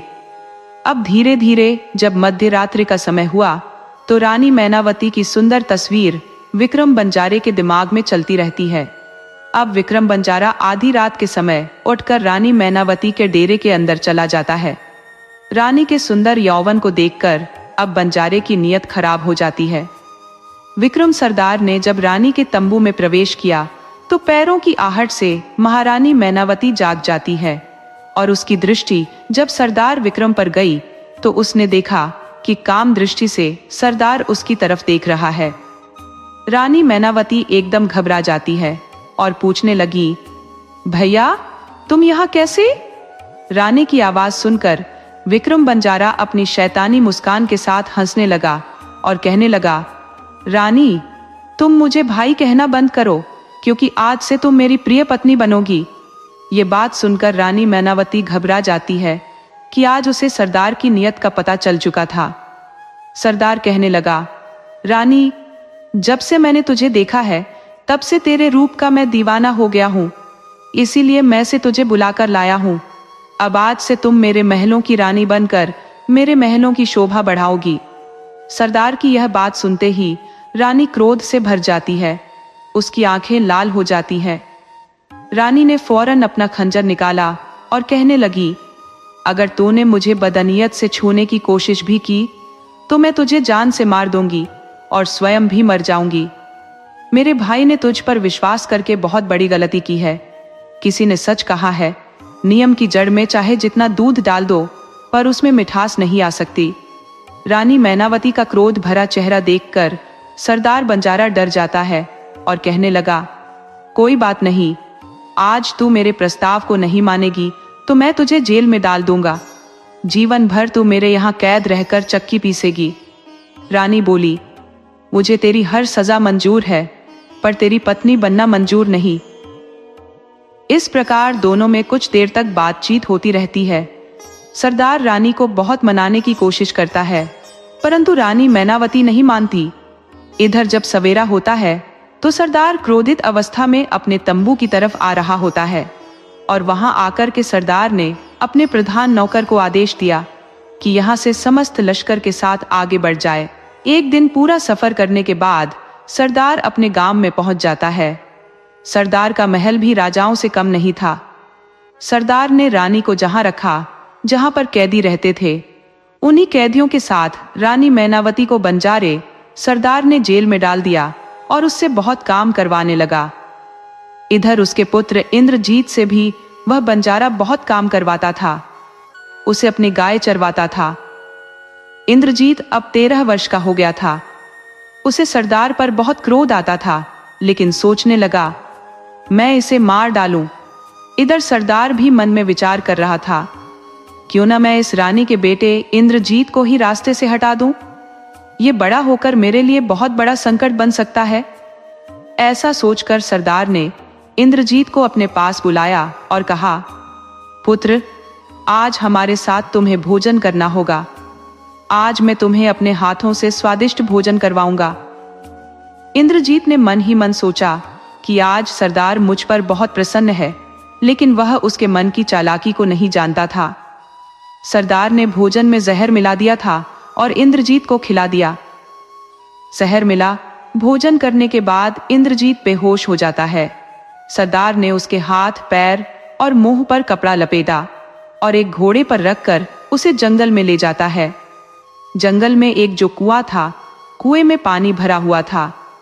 सरदार ने इंद्रजीत को बेहोशी की हालत में उसी कुएं में डाल दिया जहां जहर खाने से इंद्रजीत की मृत्यु हो चुकी थी। उसका मरा हुआ शरीर पानी के अंदर गहराई में चला जाता है। सरदार रानी पर अत्याचार करता था। बेचारी पूरा दिन आटा पीसती रहती थी। बेचारी की बहुत ही दयनीय अवस्था हो चुकी थी। इधर इंद्रजीत की लाश जब पानी के अंदर जाती है तो उस कुएं में एक बड़ा ही सुंदर महल बना हुआ था। उस महल के अंदर एक इच्छाधारी नाग अपनी बेटी के साथ रहता था। उसकी बेटी का नाम राजेश्वरी था। एक दिन राजेश्वरी घूमने के लिए निकलती है। उधर नाग भी कहीं घूमने के लिए चला जाता है। उसने कुएं में देखा कि एक सुंदर युवा, जिसकी आयु लगभग 13 वर्ष की होगी, वह मूर्छित अवस्था में पड़ा हुआ था। वह लाश देखकर एकदम विचलित हो जाती है। सोचने लगी, किसने मारकर इसको यहां डाला है। इंद्रजीत के मृत शरीर को राजेश्वरी बाहर निकाल लेती है और उसे उठाकर अपने महल में ले जाती है। महल में उसे ले जाकर एक कोने में रख लेती है। तब तक उसका पिता नाग आ जाता है। नाग ने अपनी बेटी से पूछा, पुत्री, ये तुम किसे लेकर आई हो। तब वह कहती है, पिताश्री, मैं नहीं जानती हूं ये कौन है। ये इस कुएं में मरा हुआ पड़ा था, मैं इसे जल से बाहर लेकर आई हूं। जब नाग ने इंद्रजीत के चेहरे से कपड़ा हटाया तो वह उसे देखता ही रह गया। इंद्रजीत बहुत ही सुंदर था। नाग सोचने लगा, इतना सुंदर नौजवान को भला किस दुष्ट ने मार दिया। नाग ने अपनी नाक मणि लेकर इंद्रजीत के मृत शरीर से लगाई तो वह एकदम से जीवित हो जाता है। इंद्रजीत के जीवित होने पर नाग और उसकी पुत्री ने पूछा कि तुम कौन हो और इस कुएं में कैसे आए, किसने तुम्हें कुएं में मारकर डाल दिया था। तब उस समय इंद्रजीत की जो स्मृति खत्म हो चुकी थी, उसे कुछ भी याद नहीं था। वह कहने लगा, मुझे कुछ याद नहीं है कि मैं कौन हूं और यहां कैसे आया हूं। नाग के मन में विचार चल रहा था कि मेरी पुत्री भी विवाह के योग्य है और इससे सुंदर युवक भला मुझे कहां मिल सकता है। क्यों ना मैं अपनी पुत्री राजेश्वरी का विवाह इसके साथ संपन्न कर दूं। यही सोचकर नाग ने कहा, बेटे, तुम मेरे यहां आराम से रह सकते हो। यहां पर तुम्हें कोई दिक्कत नहीं होगी। ये मेरी पुत्री राजेश्वरी है और मैं इसका विवाह तुम्हारे साथ कर दूंगा। इंद्रजीत भी नाग कन्या के साथ विवाह करने के लिए राजी हो जाता है। नाग ने अपनी बेटी का विवाह इंद्रजीत के साथ संपन्न करा दिया। अब दोनों बड़े आराम से उस महल में निवास करने लगे। इधर 6 महीने का समय बीत जाता है। उधर महाराज भोज के मन में जो विचार आता है कि बंजारा सरदार 1 महीने का वादा करके मेरी बहन को लेकर गया था, परंतु आज 6 महीने का समय हो गया है और वो वापस नहीं लौटा। मुझे उसकी कुछ जानकारी लेनी चाहिए, मुझे चलकर देखना चाहिए। तो महाराज भोज अपने घोड़े पर सवार हुए और सरदार के यहाँ चल देते हैं। उधर इंद्रजीत को नाग कन्या के साथ रहते हुए अब काफी समय बीत गया था। एक दिन उसे अचानक अपनी माता की याद आ जाती है। माता की याद करके जो इंद्रजीत रोने लगता है। ये देखकर नाग पूछने लगता है कि बेटे, तुम्हारे रोने का क्या कारण है? तुम क्यों रो रहे हो? मुझे ठीक ठीक बताओ। तब इंद्रजीत नाग को अपनी सारी कहानी सुनाता है कि मेरी माता को सरदार ने जेल में कैद कर रखा है और उसने मुझे भी मारकर इस कुएं में डाल दिया था। जब नाग ने सुना तो वह कहने लगा, पुत्र, तुम चिंता मत करो, चलो मैं तुम्हारे साथ चल रहा हूँ। तुम मेरे कंधे पर बैठ जाओ और मैं तुम्हें तुम्हारी माँ से मिलाने के लिए ले चलता हूँ। इंद्रजीत नाग के कंधे पर बैठ जाता है। वह नाग तो इच्छाधारी था। वह अपने शरीर को बढ़ाकर विशाल कर लेता है और इंद्रजीत को लेकर आकाश मार्ग से उड़ता हुआ जो उस बंजारे के गांव में पहुंच जाता है। उधर उसके मामा राजा भोज भी जो उसी रास्ते में उसे मिल जाते हैं। जिस रास्ते से राजा जा रहे थे उसी रास्ते से नाग भी जा रहा था। राजा भोज ने देखा उनका भांजा किसी विशाल मनुष्य की पीठ पर बैठा हुआ है। राजा भोज एकदम से चौंक जाते हैं। सोचने लगे, यह तो कोई राक्षस है जो मेरे भांजे को लिए जा रहा है। मुझे इसका वध करना चाहिए। ऐसा सोचकर राजा भोज अपना धनुष निकालते हैं और धनुष पर बाण चढ़ाकर उस नाग के ऊपर छोड़ देते हैं। बाण जब उस नाग को लगा तो नाग बिलबिलाकर एकदम से नीचे गिर पड़ता है। नाग ने इंद्रजीत से कहा, तुम मेरे कंधे से नीचे उतरो, मैं इस घोड़े वाले मनुष्य का अंत किए देता हूं। इसने मुझ पर धोखे से वार किया है। इंद्रजीत ने देखा कि सामने धनुष पर बाण चढ़ाकर उसके मामा राजा भोज ही खड़े थे। वह अपने मामा को पहचान लेता है और एकदम से कहने लगा, मामा जी आप। और वह नाग से कहता है, ठहर जाओ। और अपने मामा से भी कहता है, मामा जी ठहर जाओ, तीर मत छोड़ना। मैं आज जीवित हूं तो इन्हीं नागराज की वजह से। इन्होंने मुझ पर बहुत बड़ा उपकार किया है। मुझे उस विक्रम सरदार ने मारकर कुएं में डाल दिया था। मेरी मां को उसने अपने यहाँ कैद कर रखा है। अपने भांजे इंद्रजीत के मुख से ये बात सुनकर राजा भोज का क्रोध भड़क जाता है। राजा भोज तुरंत नागराज से कहने लगे, मुझे क्षमा करना। मैं तो समझ रहा था कि कोई राक्षस मेरे भांजे का अपहरण करके लिए जा रहा है, इसलिए तुम पर मैंने बाण चला दिया। मैं तुमसे क्षमा मांगता हूँ। और यह बात सुनकर नागराज बड़ा प्रसन्न हुआ और कहने लगा, नहीं महाराज, ऐसी कोई बात नहीं है। मैं तो तुम्हारे भांजे को अपने मेहमान को लेकर उस सरदार को सबक सिखाने के लिए जा रहा था। मैं उसको जिंदा नहीं छोड़ूंगा। इस प्रकार तीनों आपस में विचार विमर्श करने के बाद सरदार बंजारे से बदला लेने के लिए चल देते हैं। उधर रानी मैनावती के पति राजा इंद्रसेन ने सोचा कि मैंने अपनी रानी को देश निकाला दे दिया। इसके बाद मेरी अन्य किसी रानी से कोई संतान पैदा नहीं हुई। मेरा तो अब वंश ही खत्म हो जाएगा। उसी दिन राजा इंद्रसेन अपने उसी सरदार विक्रम के पास जाते हैं, क्योंकि सरदार का सभी राजाओं के पास उठना बैठना था। उसका स्वयं का भी राजाओं जैसा किला था। ठीक उसी ठाट बाट के साथ उसने भी अपनी एक छोटी सी रियासत बना रखी थी। राजा इंद्रसेन जब सरदार विक्रम के यहाँ आते हैं तो उनका खूब आदर सत्कार किया जाता है। सरदार ये नहीं जानता था कि जिस रानी मैनावती को उसने अपने यहाँ कैद कर लिया है, वह रानी इन्हीं राजा इंद्रसेन की पत्नी है। राजा इंद्रसेन भी नहीं जानते थे जिस रानी को मैंने मरवा दिया वह अभी भी जीवित है और इसी बंजारे की कैद में है। उधर राजा इंद्रसेन सरदार की सभा में बैठे हुए थे। उधर राजा भोज और इंद्रजीत और नागराज भी आ जाते हैं। उन तीनों ने जाकर सरदार विक्रम को ललकार लगाई और कहने लगे कि सरदार, अब तू जीवित नहीं बचेगा। आज हम तुझे जिंदा नहीं छोड़ेंगे।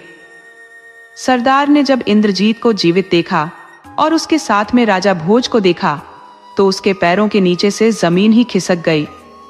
अब सरदार बंजारा एकदम से हड़बड़ा गया और अपने सिंहासन पर चुपचाप बैठा रहा। इतने में राजा इंद्रसेन राजा भोज से कहने लगे महाराज, सरदार बंजारा हमारा मित्र है और आप इसे क्यों मारना चाहते हैं? तब राजा भोज ने राजा इंद्रसेन को सारी कहानी सुनाई कि हे महाराज, इस दुष्ट सरदार ने मेरी धर्म की बहन को बहुत यातनाएं दी है। यह मेरे धर्म का भांजा है। एक बार की बात है महाराज, मैं वन में गया था। वहां मुझे एक दुखी, लाचार, अबला स्त्री मिली थी जिसका कोई सगा संबंधी नहीं था। उस स्त्री को धर्म की बहन बनाकर मैं अपने घर ले गया था। इस दुष्ट सरदार से मेरी मित्रता थी, इसलिए यह भी उसे अपनी बहन बनाकर कुछ दिनों के लिए अपने साथ बुलाकर लाया। लेकिन इसके दिमाग में कुछ और ही चल रहा था जिसे मैं ना पढ़ सका, और आज इसने मेरी बहन को कैद में डाल दिया है और मेरे भांजे को जहर देकर इसने कुएं में डाल दिया था। मैं अपनी बहन और भांजे को इसके यहाँ से मुक्त कराने के लिए आया हूं। मैं इसे मारकर उन्हें यहाँ से मुक्त कराकर ले जाऊंगा। पूरी बात सुनने के बाद राजा इंद्रसेन ने सरदार को उस स्त्री को आजाद करने के लिए कहा।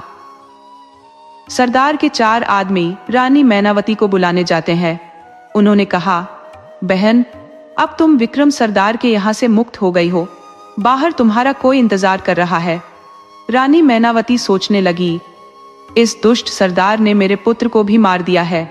अब पता नहीं ये मेरे साथ क्या करेगा। चारों सेवकों के साथ रानी मैनावती जब दरबार में आई तो वहां पहले से उसके पति इंद्रसेन बैठे हुए थे। वहीं पर उसके पुत्र और उसके भाई राजा भोज भी बैठे हुए थे। जेल की चक्की पीस पीस कर रानी बहुत कमजोर हो गई थी। अपनी बहन की हालत देखकर राजा भोज क्रोध में भर जाते हैं और कहने लगे, दुष्ट सरदार, मैं तुझे नहीं छोड़ूंगा। तूने मेरी बहन को न जाने कितनी यातनाएं दी हैं। इधर रानी मैनावती जब अपने पति को देखती है तो वह उन्हें पहचान जाती है, और राजा इंद्रसेन भी अपनी पत्नी को पहचानने लगते हैं और सोचने लगे, ऐसे रूप रंग वाली तो मेरी स्त्री थी जिसे मैंने जंगल में छुड़वा दिया था। राजा इंद्रसेन पूछने लगे, हे देवी, हूबहू मेरी रानी की तरह दिखने वाली तुम कौन हो? तब रानी मैनावती कहती है, महाराज, आप इतनी जल्दी मुझे भूल गए, ये मुझे उम्मीद नहीं थी। याद करो, जब मैं और तुम पक्षियों के जोड़े के ऊपर बहस कर रहे थे, तुमने जिन पक्षियों को नर बताया था, दरअसल वह नर और मादा ही थे। मैंने ही पक्षियों के विशेषज्ञ को 100 स्वर्ण मुद्राएं देकर उसे झूठ बुलवाया था ताकि तुम्हारे लिए वनवास ना हो। तुमने मुझे वनवास तो दे दिया था, लेकिन उन जल्लादों ने मुझे मारा नहीं, मुझे जिंदा छोड़ दिया था। और ये जो मेरे धर्म के भाई राजा भोज हैं, इन्होंने मुझे बड़े मान सम्मान के साथ अपने घर ले गए। वहीं पर मेरी कोख से एक प्यारे से बेटे ने जन्म लिया। तुम्हें याद है, जब मैं जंगल में आई थी तो मेरे पेट में 3 महीने का गर्भ था। राजा इंद्रसेन ने जब अपनी रानी को सरदार के यहाँ इस हालत में देखा तो उनका खून खौल उठा, यानी बहुत गुस्सा आया, और उन्होंने उसी पल अपनी तेज धार वाली तलवार निकाली और सरदार का धड़ अलग कर दिया। इस तरह उस सरदार को उसके बुरे कामों का फल मिल चुका था। अब राजा इंद्रसेन राजा भोज के पैरों में गिर पड़े और बोले, महाराज, मैं आपका बहुत आभारी हूं। आपने मेरे डूबते हुए परिवार को बचा लिया। उसी समय महाराज इंद्रसेन राजा भोज से आज्ञा लेकर अपने नगर को खुशी खुशी लौट गए। कहते हैं ना, चाहे कोई कितना भी अपना होने का दिखावा करे, इन 4 लोगों पर कभी भरोसा मत करना, वरना तुम्हें हमेशा धोखा ही मिलेगा। नीच आदमी कभी अपनी नीचता नहीं छोड़ता। इनसे चाहे जितना प्रेम कर लो, ये कभी रिश्ते को नहीं मानते हैं। ये लोग रिश्ते को ही अपनी हवस का शिकार बना लेते हैं। इनसे बचकर रहना चाहिए। अगर आपको यह कहानी पसंद आई हो तो प्लीज हमारे चैनल को सब्सक्राइब करें, वीडियो को लाइक करें और शेयर करें, और कमेंट्स करके हमें बताएं आपको यह कहानी कैसी लगी। राधे राधे।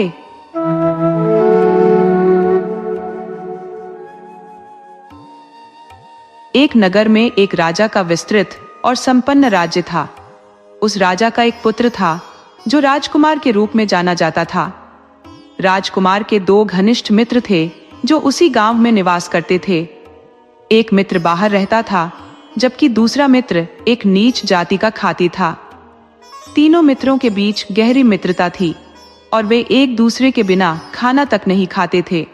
लेकिन उन सभी में एक बुरी आदत ने जड़ें जमा ली थी, नशा करने की।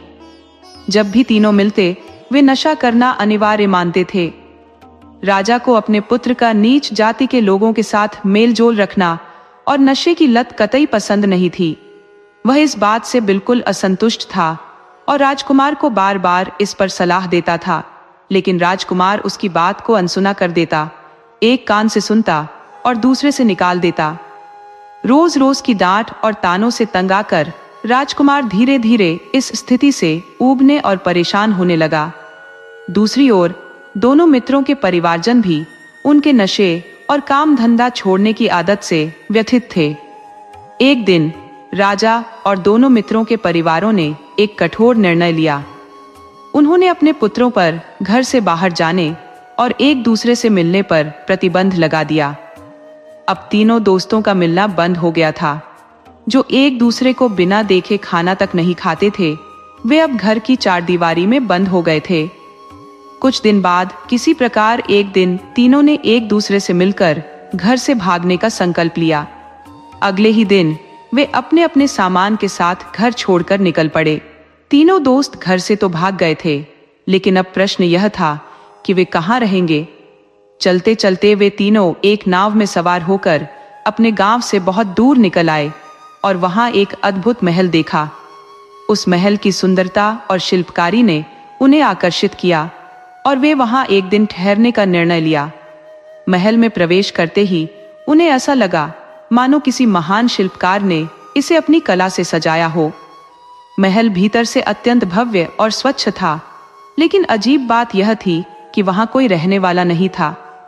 इतनी खूबसूरत कारीगरी के बावजूद वह स्थान एकदम सुनसान पड़ा था, जो तीनों दोस्तों के लिए एक रहस्यमय सवाल बन गया। महल के बीचों बीच एक काली भैंस बंधी हुई थी, जो बिना पलक झपकाए उन्हें घूरती जा रही थी। वह भैंस रोज एक बाल्टी दूध देती थी।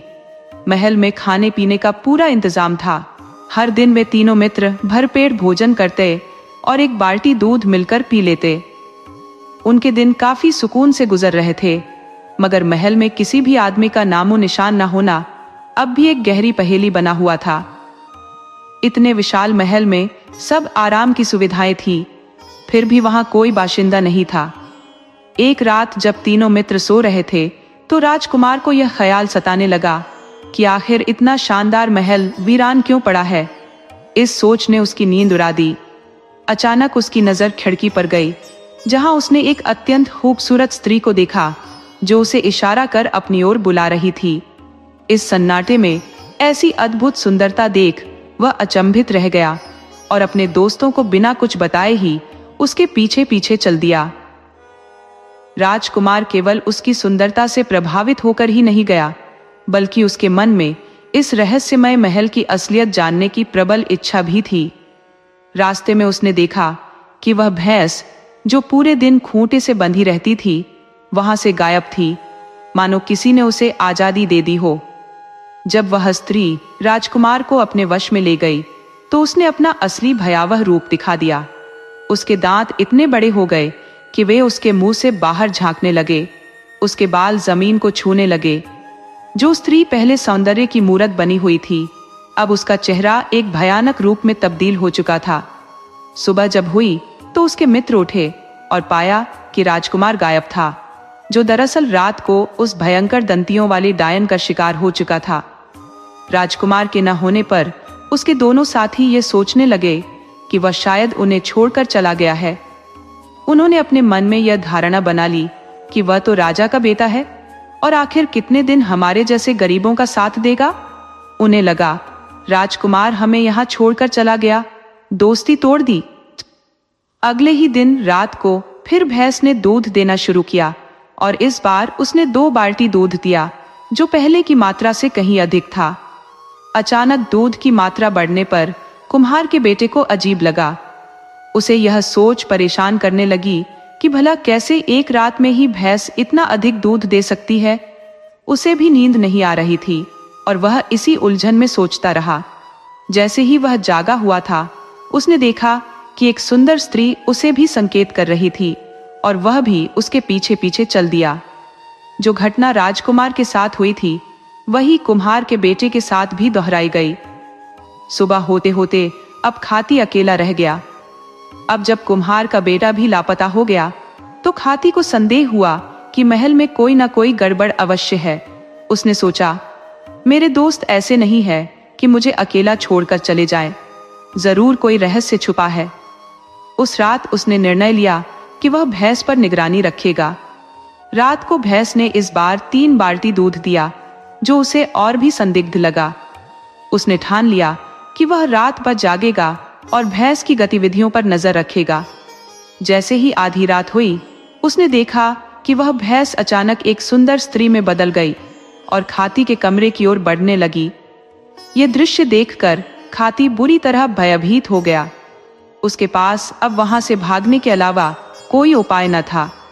खाती को भागता देख वर्डायन अपने भयानक रूप में आ गई, लेकिन किसी तरह वह भागते भागते गांव तक पहुंचने में सफल हो गया। डायन के आक्रमण से बचने के लिए खाती घबराकर एक पेड़ पर चढ़ गया। उधर रात अपनी अंतिम छोर पर थी और सुबह की पहली किरणें धरती पर फैलने लगी। इतने में पास से राजा घोड़े पर सवार होकर गुजरा। जैसे ही डायन ने राजा को देखा, उसने फिर से अपना भयावह रूप छोड़कर एक मोहक स्त्री का रूप धर लिया। राजा उसकी अद्वितीय सुंदरता को देखकर ठहर गया और मन ही मन सोचने लगा कि ऐसी रूपवती स्त्री तो उसके महल की रानी बननी चाहिए। खाती, जो पेड़ पर छिपा हुआ था, राजा को पास बुलाकर एक सौदे की पेशकश करता है। दरअसल खाती चाहता था कि वह डायन से अपना पीछा छुड़ा ले। उसने राजा से कहा कि वह उसे मात्र 5 रुपये में इस स्त्री को सौंप देगा। राजा ने यह प्रस्ताव तुरंत स्वीकार कर लिया और उस स्त्री रूपी डायन को अपने महल में ले गया, बगैर यह जाने कि वह कौन थी। महल पहुंचने पर डायन को ज्ञात हुआ कि राजा की पहले से ही 7 रानियां थी और सबसे छोटी रानी ने अभी अभी संतान को जन्म दिया था। जैसे ही डायन ने नवजात की खुशबू महसूस की, उसकी भूख जाग उठी, क्योंकि उसे कच्चे मांस का लालच बहुत प्रिय था। रात को जब सब सो रहे थे, वह उस नवजात को चुपके से उठा लाई और उसे निर्दयता से खा गई।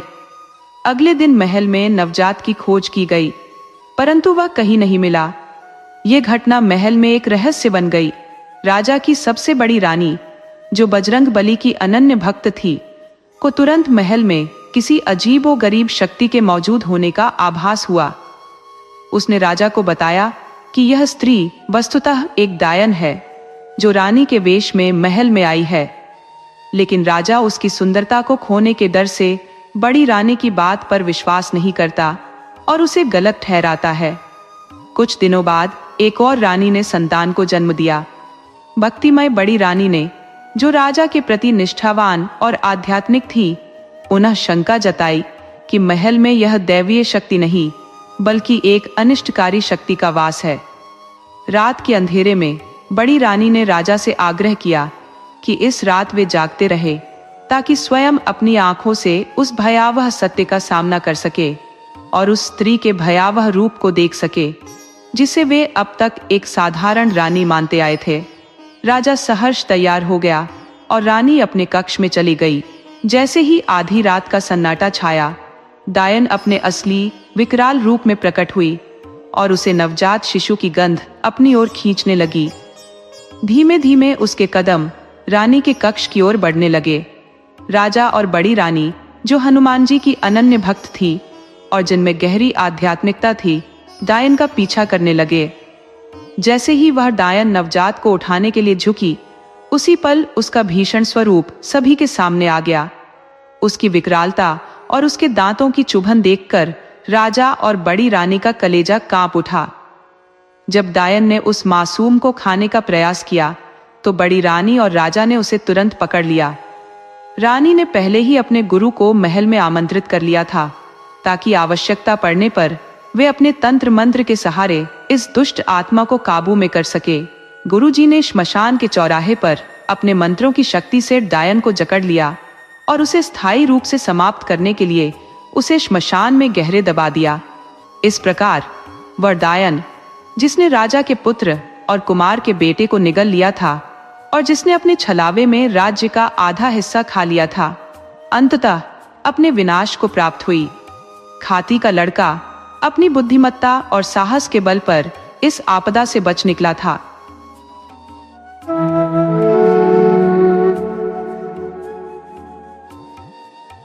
बहुत पुराने समय की बात है।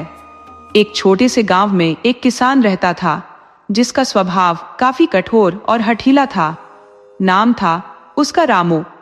उसकी सोच बहुत ही तंग और संकीर्ण थी। वह मानता था कि स्त्रियां तो मात्र घरेलू कार्यों के लिए होती हैं और उनके मूल्य को पैर की जूती से अधिक नहीं समझता था। वह स्वयं को प्रधान और श्रेष्ठ मानता था। उसकी पत्नी कांता थोड़ी पढ़ी लिखी थी, लेकिन ग्रामीण परंपराओं के बंधनों के कारण वह अपने विचारों को दबाए रखती थी। एक दिन की बात है, कांता ने अपने पड़ोस में एक व्यक्ति को देखा जो शराब के नशे में अपनी पत्नी को बेरहमी से मार रहा था। यह दृश्य उससे सहन नहीं हुआ और वह तुरंत वहां पहुंची और उस व्यक्ति को रोकने का प्रयास करने लगी। यह बात उस व्यक्ति को बहुत नागवार गुजरी और उसने कांता की शिकायत उसके पति रामू से कर दी। रामू जब घर लौटा तो उसने कांता पर क्रोध की वर्षा कर दी। वह गुस्से से बोला, तुम्हें क्या आवश्यकता थी बीच में पड़ने की? घर की लक्ष्मण रेखा से बाहर कदम रखने की कोई जरूरत नहीं थी। रामू ने अपनी पत्नी पर नाराज होकर डांट लगाई तो उसकी पत्नी कांता ने सवाल किया, आप मुझ पर इस तरह क्यों बरस रहे हैं? मैंने कौन सा त्रिया चरित्र दिखाया है? कांता की बात सुनकर रामू और भड़क गया और बोला, तुम हर बार दूसरों के मामलों में क्यों पड़ती हो? जो वह अपनी पत्नी के साथ करता है वह उसका निजी मामला है। उसके लिए पंचायत और राजा है। तुम अपने को उनसे ऊपर समझती हो क्या? इसी आदत को तो त्रिया चरित्र कहते हैं। कांता चुपचाप सब सुनती रही, लेकिन मन में उसने कुछ ठान लिया। रामू ने फिर कहा, सुनो, मैंने खेतों में पानी लगा दिया है। कल सुबह मैं बुवाई करने जाऊंगा। तुम कल भोजन लेकर खेत में आ जाना। जान यही। कांता ने हामी भर दी, लेकिन मन में कुछ विचारमग्न हो गई। शाम होते ही वह बाजार गई और बहुत सारी मछलियां खरीद लाई। फिर वह खेतों में गई और उन मछलियों को जमीन में दबा आई। अगली सुबह जब रामू खेत में बुवाई करने पहुंचा और हल चलाने लगा तो मछलियां बाहर निकलने लगी। इतनी सारी मछलियां देखकर रामू चकित हो गया और खुश भी हुआ। उसने मन ही मन सोचा कि आज वह मछलियों का स्वादिष्ट भोजन बनवाएगा। उसके मुंह में पानी आने लगा। थोड़ी ही देर में कांता भी भोजन लेकर वहां पहुंच गई। रामू ने खुश होकर कहा, आज तो शाम को चटपटी मछलियां बनाना, बहुत समय से खाने को नहीं मिली। कांता मुस्कुराई और बोली, जी, ऐसी बनाऊंगी कि जिंदगी भर याद रखोगे। उसकी बात सुनकर रामू का मुंह और ज्यादा पानी से भर गया। रामू ने कहा, ठीक है कांता, अब तुम जाकर मछली पकाने की तैयारी करो। मैं खेत का काम निपटा कर आता हूं। कांता घर आई और मछली पकाकर पति का इंतजार करने लगी। शाम को रामू ने मछली खाने की खुशी में 2 गिलास ताड़ी चढ़ा ली और झूमता हुआ घर लौटा। आते ही बोला, अरे कांता, खाना ले आओ। कांता ने जवाब दिया, अब भी लाई, और वह खाने की थाली लेकर आई। उसने रामू के सामने थाली रखी जिसमें दाल चावल था। रामू ने थाली में झांककर कहा, अरे कांता, भगवान, मछली कहाँ है? कांता ने अचरज से पूछा, कौन सी मछली? जी, लगता है आज आपने ज्यादा ताड़ी चढ़ा ली है। रामू ने गुस्से से कहा, क्या बकवास कर रही हो? आज मैंने खुद खेत में मछलियां दी थी तुम्हें कि इसे पका कर रखना। अब बहस मत करो, चुपचाप मछली ले आओ, नहीं तो अच्छा नहीं होगा। कांता बोली, हाय राम, आप क्या कह रहे हैं? कौन सी मछली? आज तो आपको भंग भी चढ़ गई लगती है। रामू का गुस्सा चरम पर पहुंच गया और वह गरजते हुए बोला, हरामजादी, झूठ बोलती है। जरूर किसी यार को खिला दी होगी और अब मासूम बनने का नाटक कर रही है। आज तुझे सबक सिखाता हूं। ये कहते हुए उसने एक डंडा उठा लिया और कांता को पीटने लगा। कांता की चीखें सुनकर आस पड़ोस के लोग इकट्ठा हो गए। वहीं पड़ोसी, जिसकी पत्नी के मामले में कांता ने दखल दिया था, वह भी वहां आया और बोला, अरे भाई, क्यों मार रहे हो इसे इतनी बेरहमी से? आखिर क्या गुनाह किया है इसने?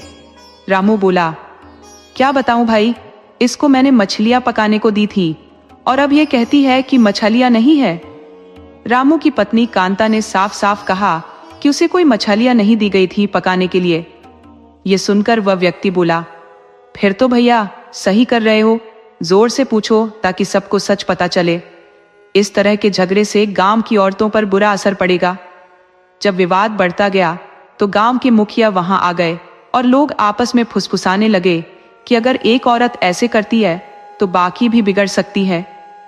मुखिया जी ने सबको शांत किया और पूछा, आखिर मामला क्या है, क्यों झगड़ा कर रहे हो? उन्होंने रामू और कांता दोनों को बुलाया और कांता से पूछा, मछलियां कहाँ है? कांता ने दुखी होकर कहा, मुखिया जी मैं सच कह रही हूं, इन्होंने मुझे कोई मछलियां नहीं दी थी, फिर भी मुझे मार मार कर अधमरा कर दिया। मुखिया ने रामू की ओर देखा और बोले, क्यों भैया रामू, जब मछलियां दी नहीं तो क्यों मारा इसको? रामू कहने लगा, मुखिया जी मैं सच कहता हूं कि मछलियां दी थी, पर अब ये मुकर गई है, जरूर इसने अपने किसी यार को खिला दी होंगी। ये मामला बढ़ते बढ़ते राजा के दरबार तक पहुंच गया। दोनों अपनी अपनी बात पर अड़े रहे। राजा ने कहा, जो भी झूठा साबित होगा उसे 50 कोड़े लगाए जाएंगे। राजा ने कांता से कहा, क्या तुम साबित कर सकती हो कि रामू ने तुम्हें मछलियां नहीं दी थी? कांता ने आत्मविश्वास से कहा, जी महाराज मैं साबित कर सकती हूं। राजा ने कहा, ठीक है साबित करो। कांता बोली, महाराज इनसे पूछिए कि ये मछलियां कहां से लाए। राजा ने रामू से सवाल किया तो उसने उत्तर दिया, महाराज मैं खेतों में हल चला रहा था, तभी मछलियां वहां मिली। ये सुनते ही दरबार में ठहाके गूंजने लगे।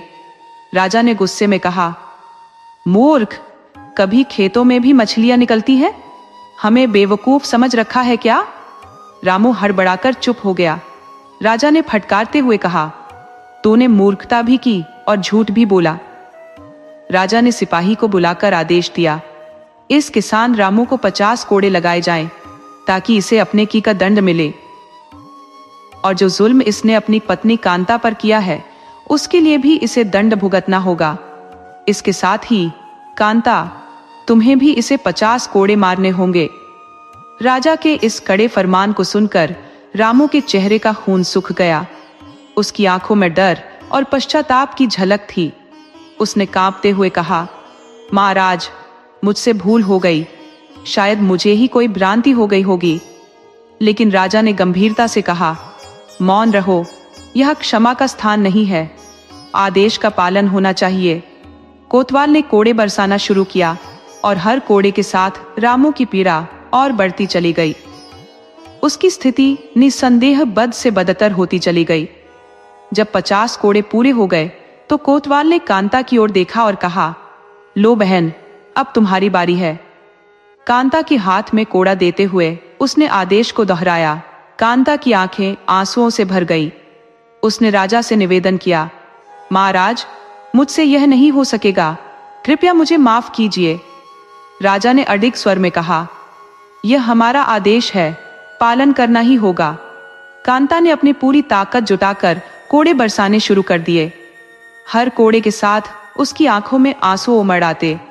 दूसरी ओर रामू हर चोट के साथ अपनी किस्मत को कोसता रहा, मानो मछलियों का वह छोटा सा झूठ ही उसके पतन का कारण बन गया था। 45 कोड़े लगाने के बाद कांता की सहन शक्ति जवाब दे गई। वह राजा के चरणों में गिर पड़ी और करुण स्वर में बोली, महाराज मुझसे अपने पति पर और अत्याचार नहीं सहा जाता, कृपया इन्हें क्षमा कर दे। राजा ने गहरी सोच में डूबते हुए बोलना शुरू किया। उन्होंने रामू से कहा, देखो जिस स्त्री को तुमने पीटा वही आज तुम्हें बचाने के लिए खड़ी है, यह है भारतीय नारी की महानता। रामू ने लज्जित होकर कहा, महाराज मैं समझ गया हूं, मुझसे बड़ी भूल हुई है, आज के बाद मैं कांता पर कभी हाथ नहीं उठाऊंगा। कराहते हुए किसान ने राजा से क्षमा मांगी। राजा ने दयाभाव से कहा, जाओ अब तुम घर लौट जाओ। आदेश मिलते ही दोनों ने झुककर अभिवादन किया और घर की ओर चल पड़े। किसान धीरे धीरे चलते हुए दर्द सहता घर लौट रहा था और उसकी पत्नी एक सूक्ष्म मुस्कान लिए उसके पीछे पीछे चल रही थी। घर पहुंचकर पत्नी ने पति की पीठ पर मरहम लगाया और कहा, जाओ पहले हाथ मुंह धो लो, मैं तुम्हारे लिए भोजन लाती हूँ। फिर उसने खाना परोसा। थाली में मछली और चावल देख किसान हैरान रह गया। उसकी पत्नी के चेहरे पर एक रहस्यमय मुस्कान थी, जैसे वह कोई बात छुपा रही हो। रामू ने संदेह से पूछा, कांता, यह क्या है? तुमने ऐसा क्यों किया? कांता ने हंसते हुए उत्तर दिया, पतिदेव, इसे औरत का त्रिया चरित्र कहते हैं। अब मछली खाओ, आज इसका स्वाद तुम्हें अलग ही लगेगा। रामू असमंजस में पड़ा देखता रह गया और धीरे धीरे उसकी सोच बदलने लगी। उसे समझ आ गया कि स्त्रियों पर हाथ उठाना उचित नहीं। वे चाहे तो घर को स्वर्ग बना सकती हैं और नरक भी। अब रामू ने अपनी पत्नी का मान बढ़ाया। अब वह बात बात पर उसे अपशब्द नहीं कहता, बल्कि उसकी राय भी मानने लगा। इस प्रकार दोनों पति पत्नी खुशी खुशी जीवन बिताने लगे।